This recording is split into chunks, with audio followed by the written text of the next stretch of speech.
picking topics We that we're gonna get us just canceled. love picking. This is, I mean, out of all the topics, this is the cancelable The topic. most cancelable. Oh, man. Yeah. Here I thought I was just going to have a nice, relaxing 6-hour recording session talking about news and the politics of the day.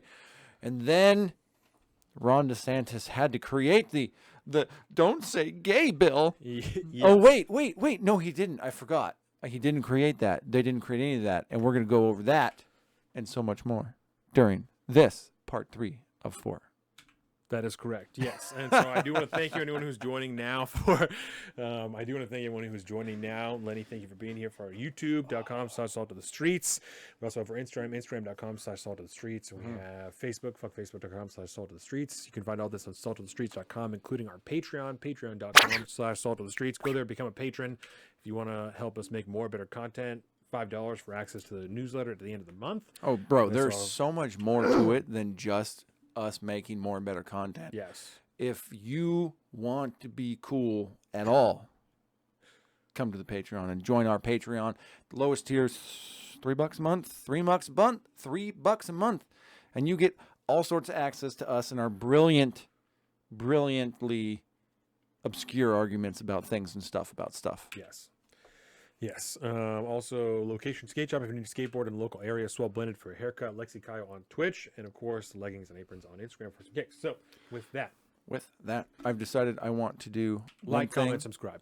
Sorry, go ahead. Like, comment, subscribe. Yeah, we need to be saying that all the time. We never say that. We never ask people to give us, like, stuff. Don't give us some love. Give us all the love. Give us all the likes, all the comments. The comments are, honestly, very important. They're actually really exciting part of my day. Every day I come home, I post most of the content for the channel on YouTube. And the very first thing I do every day when I come home from work is hit on that notification bell because somebody leaves a comment in some capacity, and it's always really fun to interact with you guys. So keep them coming. It's a great time. I love all that stuff, and all the comments really help out the channel and get more and more people involved. We can start to build a bigger community. And so you guys don't just have to talk to us. You can also talk to like all of our other friends and stuff in the community. It's going to be a great deal. But to do that, we need your help. So get in there, show some support, tell your friends, the whole 9 yards. And I've decided I want to do a soccer, or if we're in the UK, a football style clock for when we take our breaks, where it's as soon as we shift over to the like starting again soon screen, it starts a 3-minute countdown. But then we go into what they call in soccer world stoppage time, where it's negative time. So if we go over 3 minutes, by the time we come back, we go, oh, fuck, we owe you guys 2 minutes. Ooh. The stoppage time clock, I like that. Word. I like that a lot. Sometimes I have decent ideas. Sometimes. You cook up a lot of good stuff. Like corned beef hash. Did you? I totally. I forgot to even say before that, we yeah. dive into it, I just wanted to ask, did you guys do anything food-wise special for? Did you drink a Guinness? Did you drink a dark beer? Did you do any? No. Okay. No, I stopped drinking beer during the week because it makes me sleep too hard, and then I don't wake up when Dax comes to the door, and Jordan has to do it all the time. That's my problem. So I don't drink beer during the week anymore. That's healthy. Just because it makes me sleep too hard. Okay. But so you guys didn't do anything for St. Patty's? We had burgers for dinner. It was delicious. Burgers? Yeah. Weird. Well, if you guys didn't see it, you could see it on our Instagram. I think I posted it on the Instagram too. On our Salt of the Streets Instagram, I did a little cooking video on St. Patrick's Day where we went over cooking some corned beef and cabbage and boiled potatoes. It was a good time. Yes. That's officially the last of all my housekeeping I forgot earlier. Yeah. No, I meant to bring up the actual text of the bill. Oh yeah, this is definitely the segment where bookmarks are going to be a thing, because I really want to actually dive into the pure text of this 7-page bill from Florida, because it's so easy to just comprehend if you want to actually comprehend it. 7 pages, double spaced. We said this earlier in the first part of the show, but do not, if you refer to this thing as the Don't Say Gay bill, you better only be referring to it that, so that the person you're talking to, will understand what it is that you're talking about, and then tell them the real name of the bill. Yes. Because it is so frustrating, because the bill has nothing to do with saying gay at all. I believe the word gay is not mentioned in the bill at all. No, Not even at all. I think it's sexual and gender identity might be the only thing close to those terms there that are in the bill. But the bill in question here is the Parental Rights and Education Bill is the proper name for this thing. So okay. Original filed version. Sorry, I'm just got to pull up. And in the meantime, I'll show the people. Here is from the Florida House of Representatives. I don't know. They say CS and HB. HB is pretty standard nomenclature for bills. House bill. Do you have the text of the bill? Can you send me the text of the bill? I do have the text of the bill. I will bookmark it right here. Copy pasta. That's all. Oh no, I said copy pasta. That's like a thing you're not supposed to say anymore. It should just be. Why are you not supposed to say that? I've never heard that before. Oh, it's because it's too. It's too cringe. Copy pasta. It's too cringe. Now you got to say like copy pasties. Oh. Yeah, I know, because that's even better. Right. Okay, there it is. Thank you. Indeed. Welcome. I like the fact that I can send you stuff too. Yeah. I really do feel like Joe Rogan and Jamie now. We can send each other little things like that on the fly. Shout out signal. So what we're going to do is I'm just going to read. I'm not going to read all 7 pages, okay? I'm going to read the first 2 or whatever it is, that 2.5 that break down what the bill does, right? And not the verbiage, like the actual codes and things like that, right? So, and then I'm going to go ahead and we're going to follow along for all of you YouTube viewers. And so if you're an audio viewer, you can watch this on the YouTube. Yeah, this is the bill that is being called the Don't Say Gay bill, right? Yep. So we're going to start at the beginning. An act relating to parental rights and education, because that's what it's called, the Parental Rights and Education Bill, amending 101.42, requiring district school boards to adopt procedures that comport with certain provisions of law. Actually, I want to take a second before we start this, and I have something that I would like to read so that we do not qualify anything and just kind of get this out of the way. Sorry to distract you. Before we start, let me be extremely clear that this is not about trans people, our discussion, right? This is not about trans people. This is about children. I support the freedom, choice of every human being, and I know and have had trans friends. We are talking specifically and solely about the health and safety of children. When we expand, we are not blaming trans people or the general knowledge and acceptance of their lifestyle. We are solely and specifically blaming the Marxist activism and the defense of that behavior that allows it to spread and grow in our schools. Okay. Seems like a legal caveat almost there for a minute. You're kind of scaring me here. It's Who's a watching social us? caveat just to be so unequivocally clear that we could not care any less about your lifestyle. This is not about your lifestyle. This is not about how people identify themselves. This is not about people who have gender dysmorphia. This is not about trans people. This is not about any of that. This is about trans ideology, trans activism, and the way that it is being implemented in our schools to effectively create a new red guard within the United States. That is what this is about. Okay? Just to be, because I don't want to go this whole time being like, well, I'm not talking about trans people. I love trans people. I'm not going to do that. I'm laying it out right here in the beginning so that we don't do that throughout the rest of the time. Okay. And just to caveat right up front, as we read through the bill from Florida anyways, none of that nomenclature will come up. Not even matter. Which is going to be funny to you. It's going to be mind-blowing to you back there that are thinking of, that have known this as the Don't Say Gay bill, because it has nothing to do with any of that. So, sorry, I just wanted to preface with that so we don't have to worry about it in the end, just like we did with Russia, just to get the one out of the way. And as much as I hate doing that, I'd rather only do it once. You know what I mean? So that if anyone gets to a point or we get clipped or something like that, we're like, actually, if you pay attention 5 here's minutes the fucking timestamp. Said this. So way to go, Media Matters. Exactly. All right, so let's do it. Requiring school district boards to adopt procedures that comport with certain provisions of law for notifying a student's parents of specified information. Requiring such procedures to reinforce the fundamental right of parents to make decisions regarding the upbringing and control of their children in a specified manner. Prohibiting the procedures from prohibiting a parent from accessing certain records, providing construction, prohibiting a school district from adopting procedures or student support forms that prohibit school district personnel from notifying a parent about specified information or that encourage or have the effect of encouraging a student to withhold from a parent such information. So what that says, the first part, right, is Requiring such procedures to reinforce the fundamental right of parents to make decisions regarding the upbringing and control of their children in a specified manner. Parents get to control the way that their children are raised, regardless, in a whatever specified manner it is. Prohibiting the procedures from prohibiting a parent from accessing certain records. This stops schools from stopping parents from accessing records about their children. County.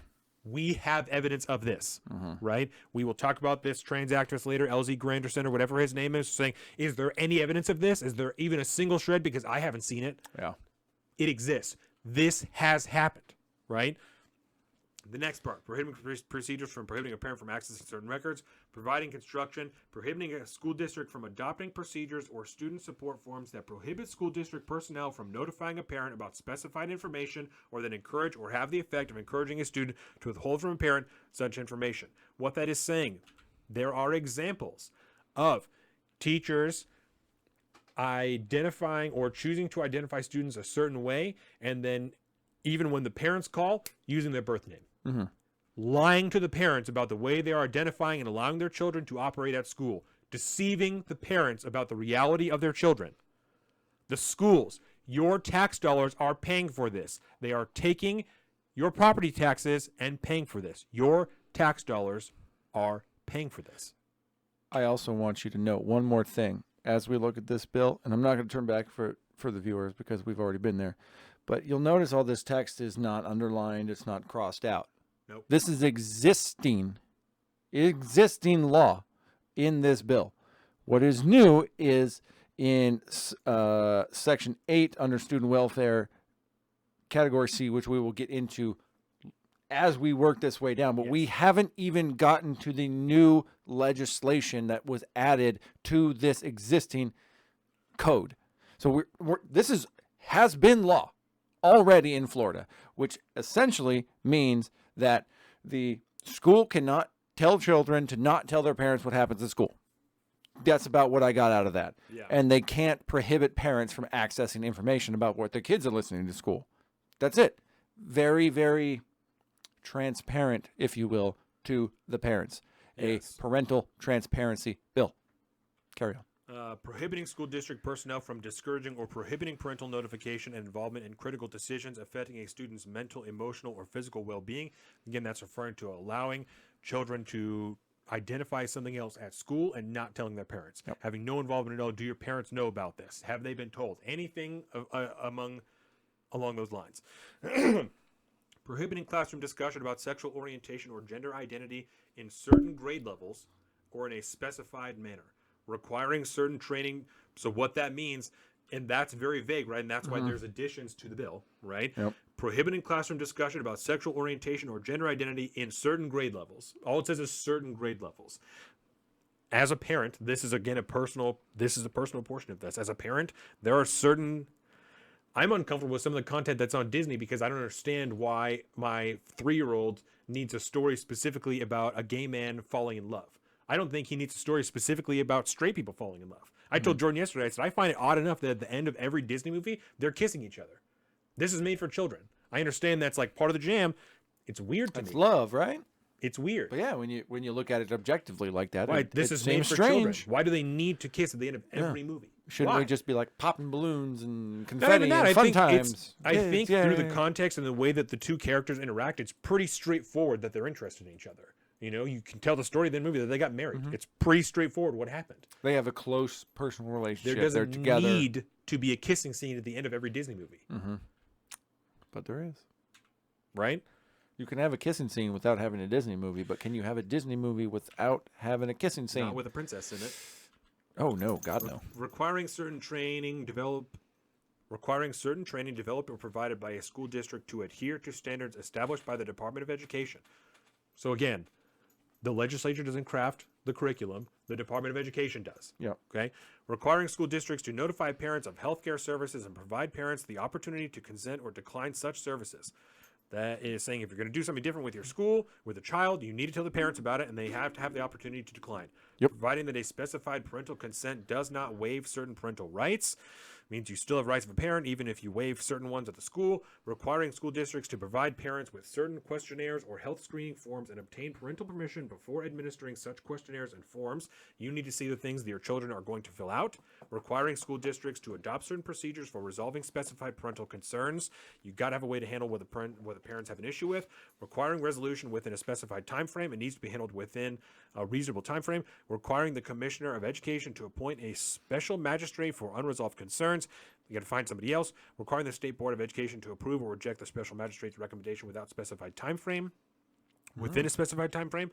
Requiring school districts to bear the cost of special magistrate. You got to pay for the guy that you find. Requiring the State Board of Education to adopt rules. You got to get the rules going. Providing requirements for such rules. Authorizing a parent to bring an action against a school. Jesus Christ. Bring an action against a school district to obtain a declaratory judgment that a school district procedure or practice violates certain provisions of the law. Okay, authorizing a parent to bring an action against, if you fucked up, the parent gets to sue you. Yep. Providing for the additional award of injunction, relief, damages, and reasonable attorney fees, court costs, to certain parents, requiring school district to adopt policies to notify parents of certain rights, providing construction, requiring the department to view and update as necessary special materials by a certain date, provided the effective date. Everything needs to be up to date. Everyone needs to understand what's going on. You guys have to pay for the cost if you fucked up. It's a bunch of fancy language to say you, as the school, as the government, you need to keep all the parents informed of everything that goes on at that school. Okay, this is the added portions of the bill, right? Section 1, paragraph C is the added subsection. Powers and duties of the district school board. The district school board acting as a board shall exercise all powers and perform all duties listed below. Student welfare. So this is the school board. Yes. Now. The school board, not the legislature, Yep. not the parents. Well, parents are part of the school board. They get to be part Could of be. They could be part of, they could be board members, yes. But are not necessarily Right. parents at the school. And it has to be in line with what the Department of Education has lined out already. Yep. So Almost like it's a closed system.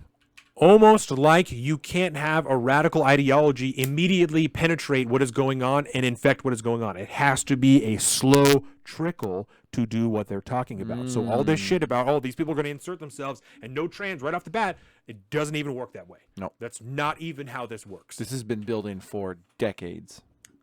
Yeah, so I mean, even, like I said, even on the other side of like trying to claim that some radical conservatives coming in so they can instantly change this, that's not how it works. No. It's not. It literally isn't how it works. We are reading how it does not work like that. Okay. In accordance with the rights of parents enumerated in these two previous sections, adopt procedures for notifying a student's parents if there is a change in the student's services or monitoring related to the student's mental, emotional, or physical health or well-being and the school's ability to provide a safe and supportive learning environment for the student. Same thing as before. If something changes with the student, the parent needs to know about it. The school needs to tell them to ensure that they know what is going on. Something involving the way the school is interacting with them on a mental, emotional, or physical level in regarding their health or well-being. The parents need to know. If anything, this is basically saying that not only if anything happens on the school level, but now if the school notices anything that happens within your particular child, they have to tell you about it. Yes. The procedures must reinforce the fundamental right of parents to make decisions regarding the upbringing and control of their child by requiring school district personnel to encourage a student to discuss issues relating to his or her well-being with his or her parent, or to facilitate discussion of the issue with the parent. This is to say, the teacher should not be the first line of, not defense, but comfort for the student. If they're having an issue, the parent or the teacher needs to encourage the student to discuss it with their parents. You should really talk to your parents about this first. Do your parents know about this, right? That seems very reasonable. Your teacher should not be the first person you go to unless your parent is a total piece of shit. Yeah. If your parent's a total piece of shit, that's a completely different discussion. All parents aren't pieces of shit. Nope. So that shouldn't be the basis that we're operating off of, that you immediately assume that parents aren't safe to tell these things to, and so I should be the one that is working with the student. Yeah. That shouldn't be the basis that you're operating under, because people aren't just across the board prejudiced and bigoted. It's not how it works. Not even in Florida. Yeah, not even in Florida. Believe it or not.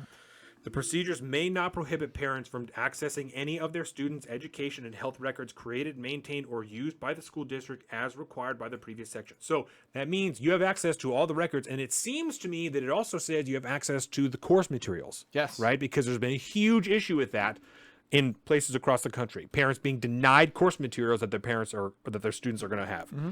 And the simple, if you have an argument against allowing parents the ability to comment or even just see the curriculum and the course material that their children is being taught in a government facility that their taxes are paying for. I want you to understand how wrong you are and understand that, no, as a parent, if you believe that, you are fucking wrong. Yes. Because I'm not a parent. I shouldn't have to die on this hill, okay? I don't have kids right now. But if you, as a parent, feel that you do not have the right to know what it is the government is privately teaching your child while they are away from you 8 hours a day, at the very least, I would question your ability to be a decent parent. Whether or not you should even have fucking children. Period. 2, a school district may not adopt. I can guarantee you. I'm going to stop right before we go on. I can guarantee you we've already essentially decided that Dax will be homeschooled because that's just the best way to handle things at this point in time. If he was to go to public school, I would look at every sheet of fucking paper in that curriculum. I would read every goddamn book. I would see every fucking form. And if there was anything that was sus, there would be a goddamn hailstorm at that fucking school. And you know what the really sad... And if I was denied course materials, can you fucking imagine? Buddy. Can you fucking imagine? You would bring the legislative fury of the combined gods to that school. And let me just say, as I think, how do we put this? We need to get somebody like you on a school board. We need a few of you people to be on the school board so that we can get things back to normal. And that is kind of the sad thing, is when it is so bad, when it is so far gone that the good parents that should be on the school board choose to not even participate in the system and do homeschool. Like, it's a double-edged sword, right? Right. Obviously, you don't want to expose your child to that shit. And in my mind, if you don't have I feel like a parent that has a child that is homeschooled and not participating in the public education system, I feel like they should be able to have a seat on the board if they're able to be elected to it, right? 100%. And because if that parent has their kid in homeschool because they don't trust the school system, so they are trying to get on the board to change the school system so that they feel like they can build a public school system that their child could go to. So basically, I guess I'm advocating for homeschool parents to run for school board. That seems like an apt thing to do. Well, and I would imagine you would be able to because your homeschooling still has to be like regulated by the state. Oh, yeah. Your kid still has to show up for standardized testing and all that bullshit. So I would imagine it's weird. You can't just, we talked about this slightly before, but you can't just have a kid not in the system. Right. Like, they have to participate. Somehow the state knows your child exists and can monitor their educational process. And they get real weird about that type of shit. Yes. That's just, anyways. Yeah, it's fucked up. I used to be like, yeah, they get real weird about that type of shit, like ironically, but now it's like, yeah, no, they get real weird about that. Like, Super I don't know, fuck you. It's like, why? No, why can't I especially like with, not having a component shit. I'm just like, I just don't, super weird. I used to be very self-conscious about it. I think it's the first time I've ever actually said it on the show. Like, I used to be very self-conscious about it, and like, it made me very scared. I no longer acknowledge the state's fabricated authority to decide when I have reached an arbitrary level of education to get a fucking job. Word. Fuck you. Exactly. I don't. At what point did you decide when I'm smart enough to have a job? Yeah. Fuck you. I don't care. I saw some shit on Twitter. As a quick aside, I saw some shit on Twitter this morning. It's like some nonprofit group about education in Washington. Yeah. And they were fucking shilling about, like, in 5 years from now, like, it is projected that in the Washington state economy, 76% of the jobs will require some form of post-high school credential. And they're pushing college on shit. And I'm like, you people right now are the ones advocating for, like, school debt relief, all this shit, but you're pushing more and more kids in. Right. And not even based in the current projection, the current landscape you see. You're looking at like 5-year projections. Oh, yeah, you better go to college and get yourself in a lifetime of debt because we're going to need you to have some credentials. Eat my ass. I can't divide. I can't divide on paper. I've had the same job for 7 years. I think I'm doing okay. Not that math is not beneficial. I think I'm doing I know. okay. You It know, just, no, not the you. way it put it, though, It's just great. It's stupid. It's stupid. What Like, happened not to that it's- teaching little Johnny and Joanne how read? Yeah, to exactly. read. How to read or write for this. Yes, Thank because you, we'll get Lenny. into the ages that are in here. Yeah. So number 2, a let's school keep going, district yeah. may not adopt procedures or student support forms that prohibit school district personnel from notifying a parent about his or her student's mental, emotional, or physical health or well-being, or a change in related services or monitoring that encourages or have the effect of encouraging a student to withhold from a parent such information. Not only must they encourage it, the school district is not even allowed. They're not allowed to adopt procedures that would in any way indicate or encourage a teacher encouraging a student withholding information from their parent. Yeah. Right? So I have, and this is from, This bill is it is more aptly named like the school can't tell your kid not to tell you bill. right. Like there's so much more extra language about this that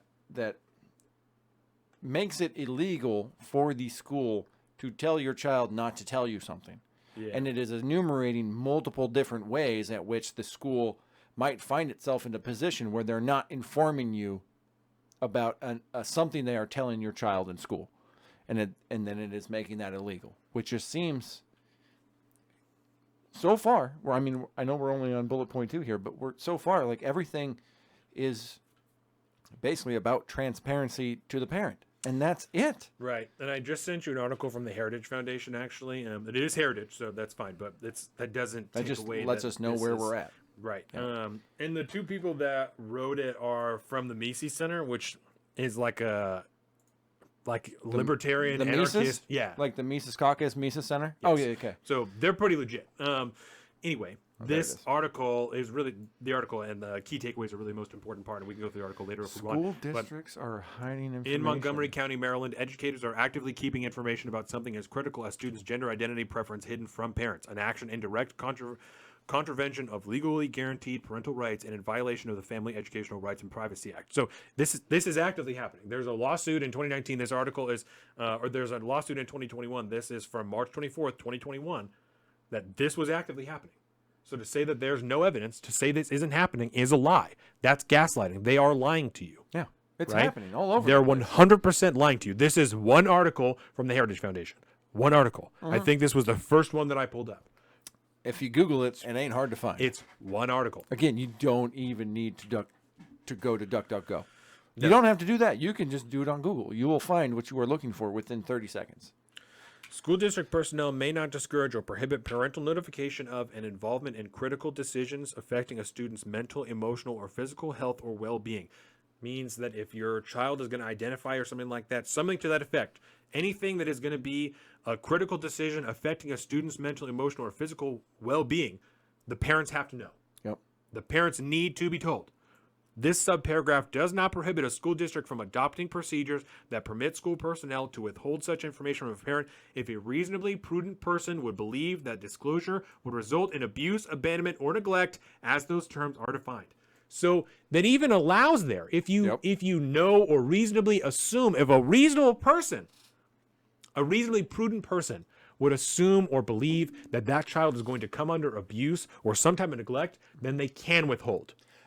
And to add icing onto the cake of that, if your teacher is an activist in that particular realm, what would say that they don't think that it's reasonable to assume that if they're going to enter these realms of conversation, that the parents that might put the child in harm if they were to tell their parents. And so then they can use their reasonable assumption that this child is going to be at harm if they tell their parents. So I'm going to say you can't tell your parents. And if something other than that happens, if there is no evidence of that, then the parent can sue the fuck out of this teacher, out of the district, and it comes at the cost of the district, as it should be. Yes. If you have hired somebody who is trying to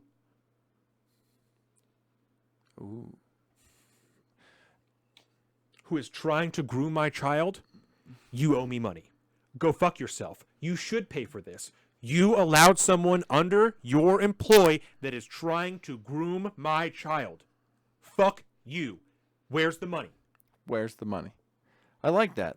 I like that aspect of things because you could go so much darker. But to just end it at where's the money, pay me, not to mention get my child out of this fucking system. Thank you very much. But that's up to the parents. Thank goodness they can just pull their child out of school. But yeah, and then pay me for it. That would be fantastic. It might help offset my cost to having to homeschool my child now because I don't want them to be indoctrinated and groomed at school. With my tax dollars. Where? Number 3, Yes. classroom instruction by school personnel. And this is like where the big controversy came in. And when we read number 3, the controversy will be immediately alleviated. It is a single paragraph. It's like 2 sentences. So stupid. Number 3, classroom instruction by school personnel or third parties on sexual orientation or gender identity may not occur in kindergarten through grade 3 or in a manner that is not age appropriate or developmentally appropriate for students in accordance with state standards. So, let me refer to the interview that I have here from ABC. Start here with this very lawmaker, in which he says, this is Joe Harding, his name is, in which he says... This is the author of the bill? Yes. The Board of Education will craft the curriculum and decide what is in it. The legislature has no control. The Board of Education, who is under control, under the foresight of the Federal Board of Education, the Department of Education will decide. All this conservative activism they're talking about putting down trans kids, and now you can't even discuss it. I'm sorry, are there a bunch of fucking radical conservatives that are on your Board of Education? Is that what you've allowed to happen when you're so progressive? You've allowed this radical conservatism to just run rampant across your Board of Education? Then fuck you. This is your own goddamn problem. If you have allowed... Fix your board. If you don't agree and you've allowed rampant conservative activism to take place on your Board of Education, this is your own goddamn fault. Yep. You did this. I struggle to see a world in which that is possible, but if that is the reality you are claiming exists, then you did this to yourself, and I don't care. The state Board of Education will decide. What are we talking about? Yep. What are we talking about? This is insanity. This is lies. They are lying to your face. This is propaganda. All of this shit, right, from LZ Grammar, when he's talking about directly or indirectly telling kids there's something wrong with their sexual orientation, right? Well, I mean, and to be fair, I think we should hammer out the rest of this little bill real quick. Yes. Because this is literally, like you just said, this is the only part that talks about this at all.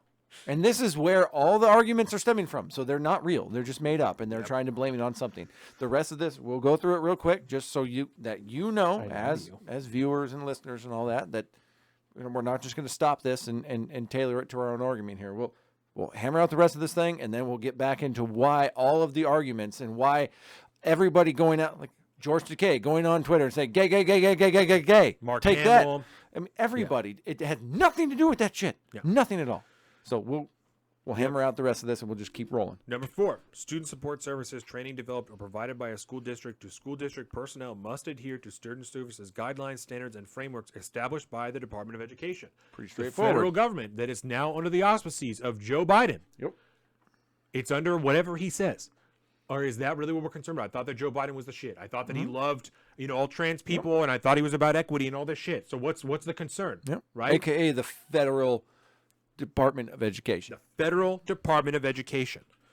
At the beginning of the school year, number 5, at the beginning of the school year, each school district shall notify parents of each healthcare service offered at their student school and the option to withhold consent or decline any specific service. This is if you don't want your kid to go to see the sex ed training, if you want to do that yourself, which you've always had the ability to do, you can decline that service. And on top, it's more vital than even that. Healthcare services. service. If your child is allergic to aspirin, this is what we're talking. It's the same process.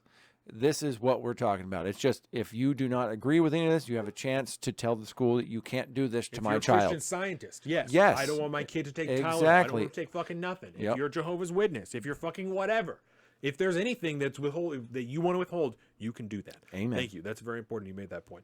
Parental consent to healthcare service does not waive the parent's right to access his or her student's educational or health records or to be notified about a change in his or her student services or monitoring as provided by this paragraph. Again, transparency. Regardless of what you waive, you have access to every record that regards your child and their mental, emotional, or physical well-being. Every record. This is the way, by the way, this is the way all government is supposed to work. Yes. If I want access, I should be able to freely go get it real quick.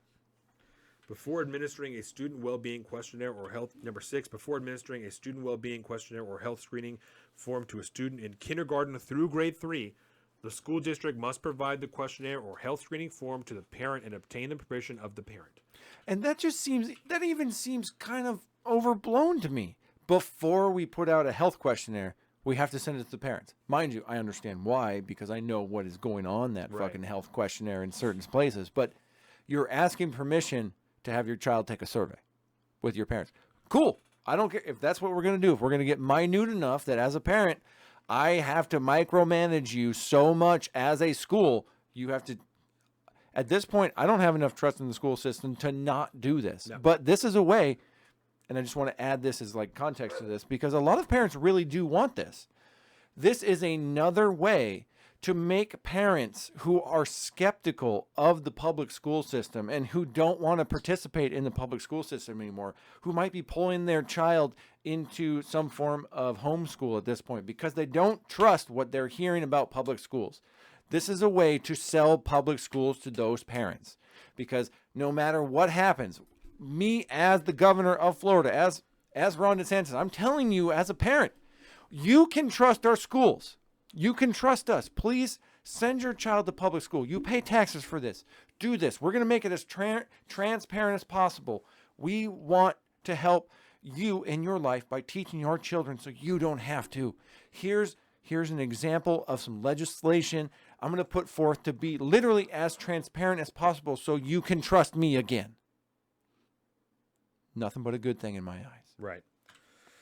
Let's see here. Number 7. That's a clip, by the way. No, that's excellent. Number 7. Each school district shall adopt procedures for a parent to notify the principal or his or her designee regarding concerns under this paragraph at his or her student's school, and the process for resolving these concerns within 7 calendar days after notification by the parent. So if there is a concern about any of these things, the school needs to not only notify but also have a resolution figured out within a week. Got to have it figured out. This goes back to the reasonable time frame they were talking about. At a minimum, the procedures must require that within 30 days after notification by the parent or the concern remains unresolved, the school district must either resolve the concern or provide a statement of the reasons for not resolving the concern. If they're not going to solve your problem, they have to tell you why. Yeah. Or if they can't. If a concern is not resolved by the school district, a parent may 1. Request the Commissioner of Education to appoint a special magistrate who is a member of the Florida Bar in a good standing and who has at least 5 years' experience in administrative law. The special magistrate shall determine facts relating to the dispute over the school district procedure or practice, consider information provided by the school district, and render a recommended decision for resolution to the State Board of Education within 30 days after receipt of the request by the parent. The State Board of Education must approve or reject the recommended decision at its next regularly scheduled meeting that is more than 7 calendar days and no more than 30 days after the date the recommended decision is transmitted. The cost of the special magistrate shall be borne by the school district. The State Board of Education shall adopt rules, including forms necessary to implement this subparagraph. So again, a little wordy, but pretty straightforward. If you have a dispute that isn't going to be resolved by the school for whatever reason, you have the right to request the Commissioner of Education to appoint a special magistrate, and they're going to handle that again within very quick. If they need to start work on it within 7 days and have a decision to you within 30 days. And to just kind of game it out a little bit, I can foresee the argument that a parent gets into a bind like this, the school says they can't resolve it, the time runs out, all of a sudden a special magistrate must be appointed. And now the plaintiff, I guess you'd call it in this case, would be complaining that the person who's going to hire essentially the judge of the case, this special magistrate, is going to be the person you have a grievance with. I can see that being a problem in the future, but at the same time, these people don't come cheap, and I'd rather have the government on the dole to pay for that special magistrate than the child's parent. Because parents shouldn't have to pay to have a grievance with a school like that. But given the way this is worded, I could see in the future somebody might have a problem with that. But I can understand the state of Florida's reasoning for wanting to provide that as a school district to provide that special magistrate to handle that situation. Because if you're government, what are you supposed to do? You can't tell a homeowner that, or not a homeowner, a parent that has a problem with the way you run the school district or whatever it is. You can't expect the parent to pay for a special magistrate to tell you you're doing it wrong. You, as the government, have to put that money up yourself. So I can see some conflict of interest problems if it were to be a problem in the future, legally. But then again, I'm also not a lawyer. Right. But that's also why I think they talk about the Florida Bar Association having that special magistrate, so they have some credentials that are outside of the educational department. Right. It's just the state legal system. Right. Because the state can't recognize a professional system like the legal system or something like that. They can't recognize that unless they are state sponsored, because otherwise you can't be you can't be a lawyer unless you get the state bar to pass off on you being a lawyer. So they have to rely back to that. So the circular problem with government. But anyways. Number 2, bring an action against the school district to obtain a declaratory judgment that the school district procedure or practice violates this paragraph and seek injunctive relief. A court may award damages and shall reward reasonable attorney fees and court costs to a parent who receives declaratory or injunctive relief. Each school district shall adopt policies to notify parent of the procedures required under this subparagraph. That means they have to send out a form telling everyone this has changed. Nothing contained in the subparagraph shall be construed to abridge or alter rights of this action or remedies in equity already existing under the common law or general law. Section 2, by June 30th, 2023, the Department of Education shall review and update as necessary school counseling frameworks and standards, educator practices and professional conduct principles, and any other student services personnel guidelines, standards, or frameworks in accordance with the requirement of this act. So that just means that once this is patched, I believe that Ron DeSantis already signed this, that by June 30th, everything needs to be updated. They need to be going through all the procedures throughout the school, throughout everything. It's very interesting. I'm always curious about their timelines when it comes to bills and legislation and when it is effective, their effective date, because it's so down the road every time it seems. But anyway, so there it is. That is the Don't Say Gay bill. Yes. Do you recall the word gay ever coming up? Not even homosexual. Or trans or no, I don't remember any of that stuff coming up because it wasn't there.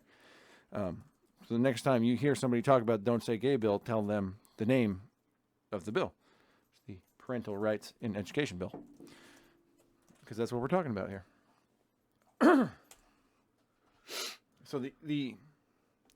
So sorry, I didn't mean to interrupt you. All the things you've seen, because I saw so many of our friends, people that we know, people are going to die. This stops people from even talking about being gay. LZ Grammar here, this stops teachers from discussing any type of LGBTQ plus IA issues.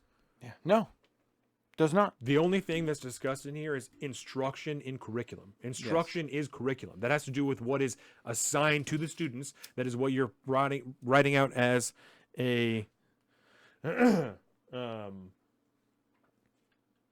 a lesson plan. I'm sorry. Oh yeah, lesson plan. So, in the interview with Joe Harding, who is the person who wrote this bill, right? He wrote the bill. He said the Board of Education will craft the curriculum and decide what they have. He said that I want students to bring things up organically. This doesn't stop teachers from answering questions. They can answer whatever questions they want. Yep. Anything that the student asks, that's not instruction. Instruction is curriculum. That is what you have planned to teach. Mm-hmm. You don't have to say, I can't answer that. I can't say anything about that. There's nothing in here that says that. LZ Granderson, the trans activist who was interviewed, right, said, I'm really curious before you say the line. I have like 3 guesses as to what that line might be, because there was a few of them that I think he was going to bring up, because you're about to bring up an example of that he made. Says this stops teachers from discussing it directly or indirectly. Oh yeah. This says this isn't about harassment. This is about saying the Secretary of Transportation has a husband. Damn it! I was gonna go with the Santa Claus, the Mr. and Mrs. Claus. Yeah, he said all of a sudden you're talking about sexual identity at that point, because you said Mr. and Mrs. Claus. He says I think most people recognize that even if you say Mr. and Mrs. Claus, you're discussing sexual orientation. Yeah, Pete Buttigieg was like my number 2 choice in that one. Yep, he says LZ Granderson, right? And isn't called on it. There's no correction. There's no anything. He's allowed to say this and perpetrate the propaganda. And is not called on it, right? He says you can't even reference that Pete Buttigieg has a husband, or else. The other example that he gave, the ridiculous example, is if a student says, I have 2 dads, another student hears it and goes home and says, Sally, as an example, has 2 dads. And the parent says, well, how did you know about that? How did you hear about that? What did the teacher say? And then all of a sudden, they're placing a call to the school district and everything is going on. That's not real. That's a fabricated scenario. Not only is it extremely hypothetical, it's fabricated. That's not real. It wouldn't work. That is not covered under this bill. That's a lie. That is propaganda to spin you against parents having the right to decline services and know what is happening in their K through 3rd grade students' lives. We're talking about fucking 8-year-olds. Yes. When you're in the 3rd grade, you are 8 and 9 years old. What are we talking about? In the 3rd grade, 8, 9 years old? 8 and 9. Okay. 8 and 9. I'm still real bad. When you start kindergarten, 5 and 6. 1st grade, 6 and 7. 2nd grade, 7 and 8. 3rd grade, 8 and 9. Okay. It's real young in my mind, isn't it? What are we talking about? Yeah. What are we talking about? And I don't even want to say real young, because that's an old, tired avenue of argument, is these kids aren't old enough to hear this stuff. I don't like that as an argument, because there's no objective reality to what that age is. If this was South Park, you could say 17, like Chef says. At 17, you're ready. That's when it all happens. In reality, it's up to the parent to decide when their child should learn these things. And it's going to be different for every single human being that goes to that school, because every set of parents or single parent is going to have different opinions on when they should do those things, or they're going to have different approaches to how they do those things, or whatever. It is not in the realm of responsibility for the government to pursue this end of education. I hate to say it, but parents as a whole, sexual and gender identification education is not something the government has any business being involved in. No. And I question your abilities as a parent to rely on the government to teach your child these incredibly important and incredibly delicate situations. Why would you trust anybody with that other than yourself? I don't know. You can have the utmost faith in the government and the government education system and all this stuff. This is a very personal and individualistic approach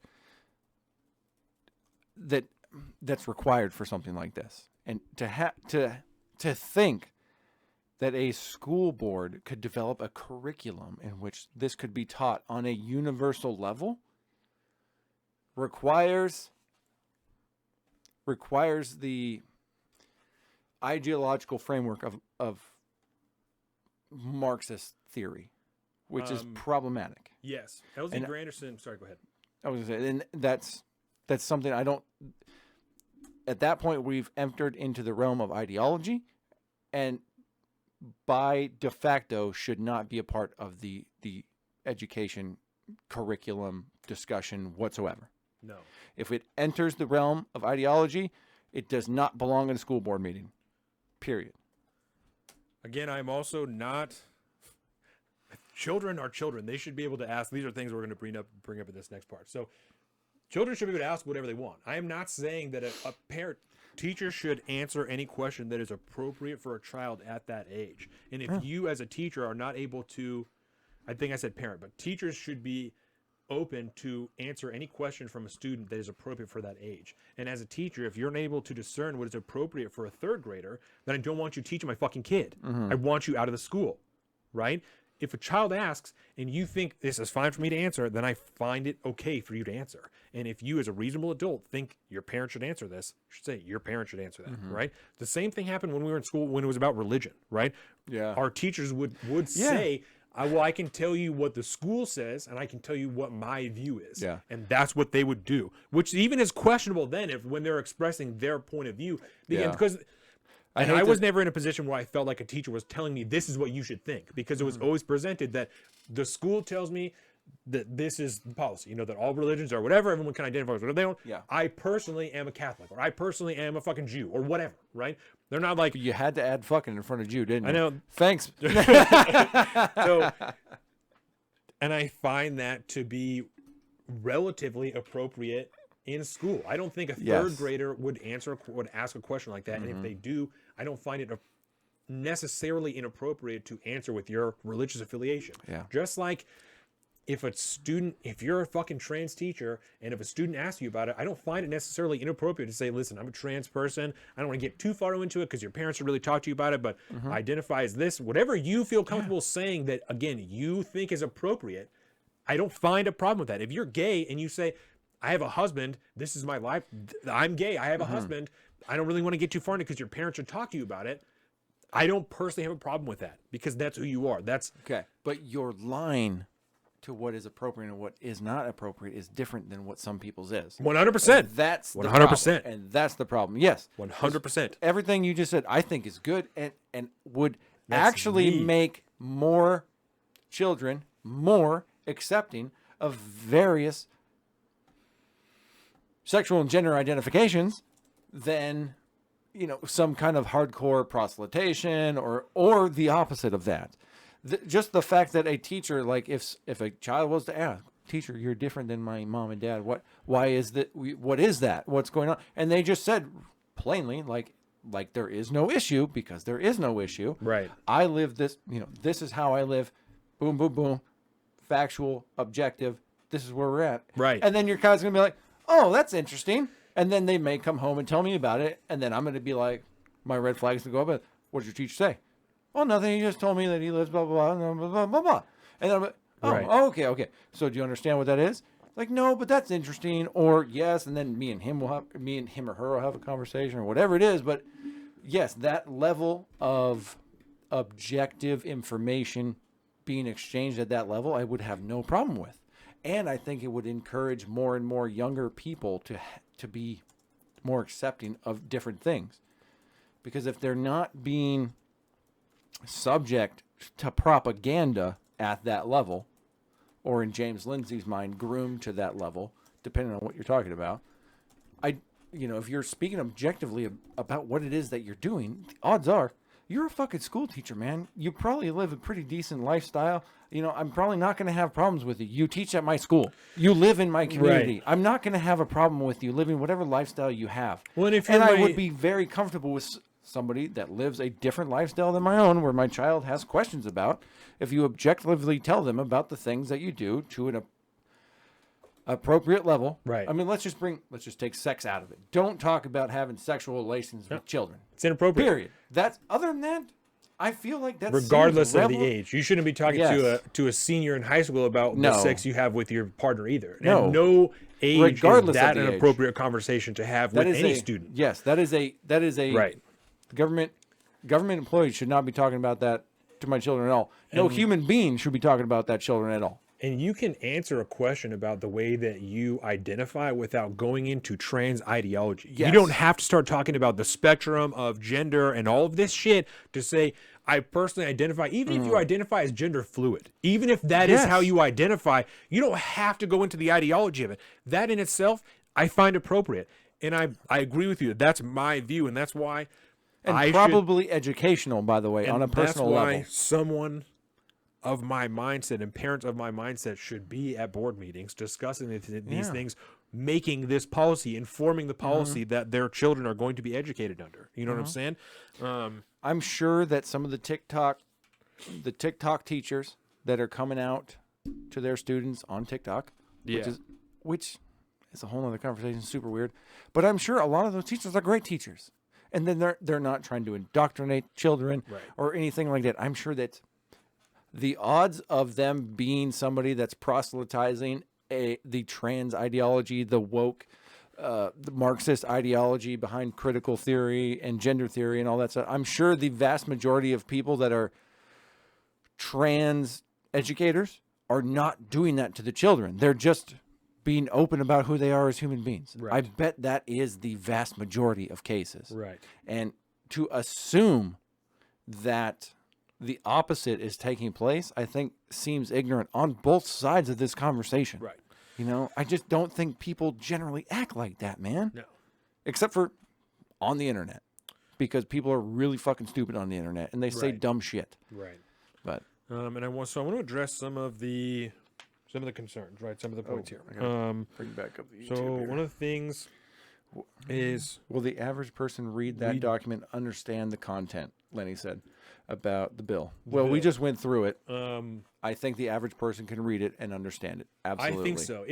It would take time. Very informative show. I have to get going. I'll tune in for the next program. Thank you very much, Thanks, Lenny. Watch this. No, I think it could take time. Yeah. Right. But I think that you could. You definitely could. could 7 take time. pages. You can digest it. Yeah. There's a lot of things that.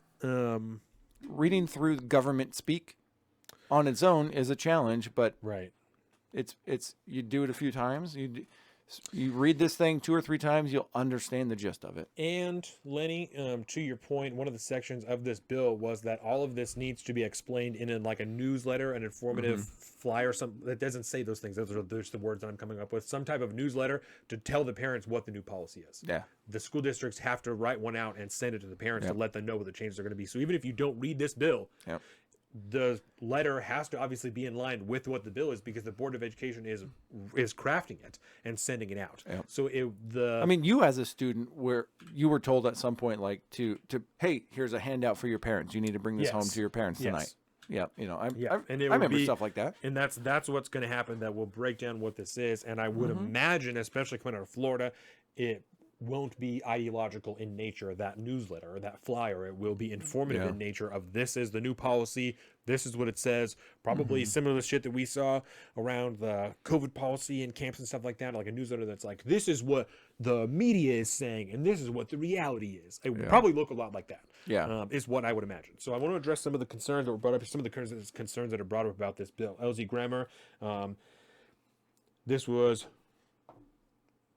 Brad Milkey, when discussing this with LZ Manor, poorly misrepresented the claims by Joe Harding and about teachers and indoctrination and about course materials that are being introduced. Brad Milkey said, oh, well, Joe Harding laid out this whole scenario that said this was really about renegade kindergarten teachers that are trying to express their ideology. Joe Harding never said anything like that. He said, we have districts that are using something.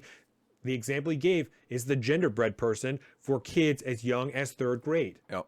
Right? Okay, one of the things I sent you is the genderbread person. We have seen this in multiple locations. This is a real document. Children are actually being used. This is really being used in multiple locations. You can see on this form, it's in multiple languages, right? There are different versions of it. All of them, at the top of the corner, it says that it's pronounced metrosexual.com. And I was like, that sounds really silly, right? So the genderbread person, oh no, I followed the pathway. Oh, because no. we're going to go through all of it, okay? So genderbread person, this breaks down transgender and woke or gender and trans ideology, right? At the top, your brain is your gender identity. It's woman, gender queer, and man. Woman on the left side, gender queer on the middle, man on the right side. Gender identity is how you, in your head, think about yourself. It's the chemistry that composes you, e.g. hormone levels, and how you interpret what that means. That's not science. Gender expression, right? This has to do with your outside. This is the outside line. Feminine to the left, androgynous in the middle, masculine to the right. Gender expression is how you demonstrate your gender based on traditional gender roles. I thought those are socially constructed. They are. I thought they didn't matter. Oh no. Oh wait. Okay. We can't make Through a the rule ways- that says something that we don't agree with. Through the ways that you act, dress, behave, and interact. Who is to define what a traditional gender role is? Fuck you. You're their teacher. Biological sex. This is your private parts, right? As you can see, there's a male symbol, a female symbol, and to the left, it's it's both of them put together.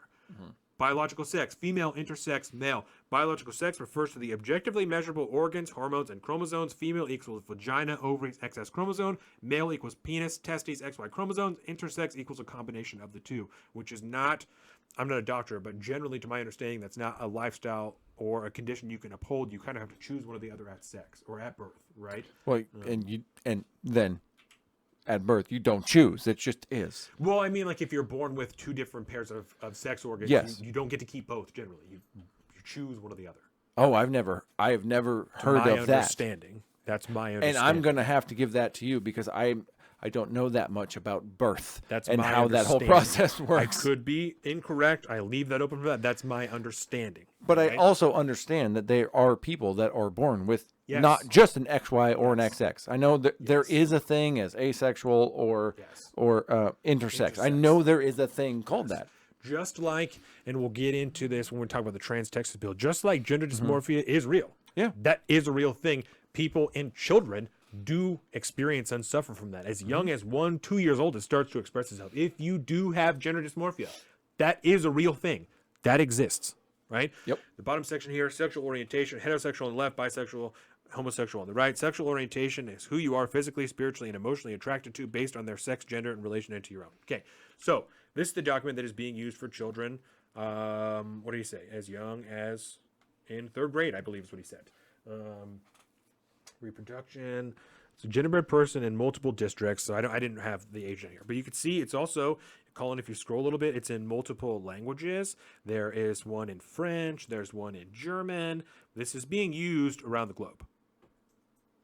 Interesting. Right? You scroll down, you'll eventually start to see some that are not that far. You don't have to go that far. Whoa. You just have to look at the words at the top. Yeah, they're all really small. Let Yep. me go through them. So there's Gender. right there, genderbread. right above. Go down 1 row Down 1 row. and over 3.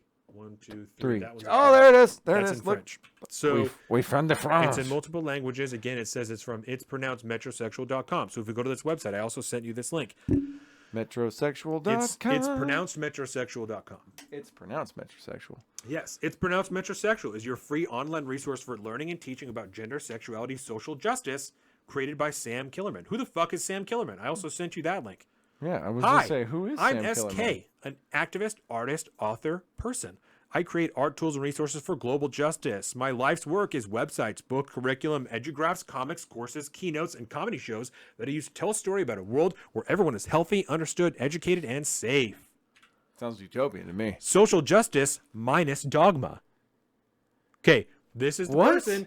Well, there's a picture of him being sponsored by a TED. So the TED Talk, folks, that This is that real. sounds familiar. LZ Grammar said this doesn't exist. I've just shown you in 5 minutes that this is real. I've just shown you in 5 minutes that this is real. This exists. Wow. It is being used in multiple states. This exists. ABC News is actively spreading propaganda about these bills, and they don't care. The very next thing after this, after genderbread person.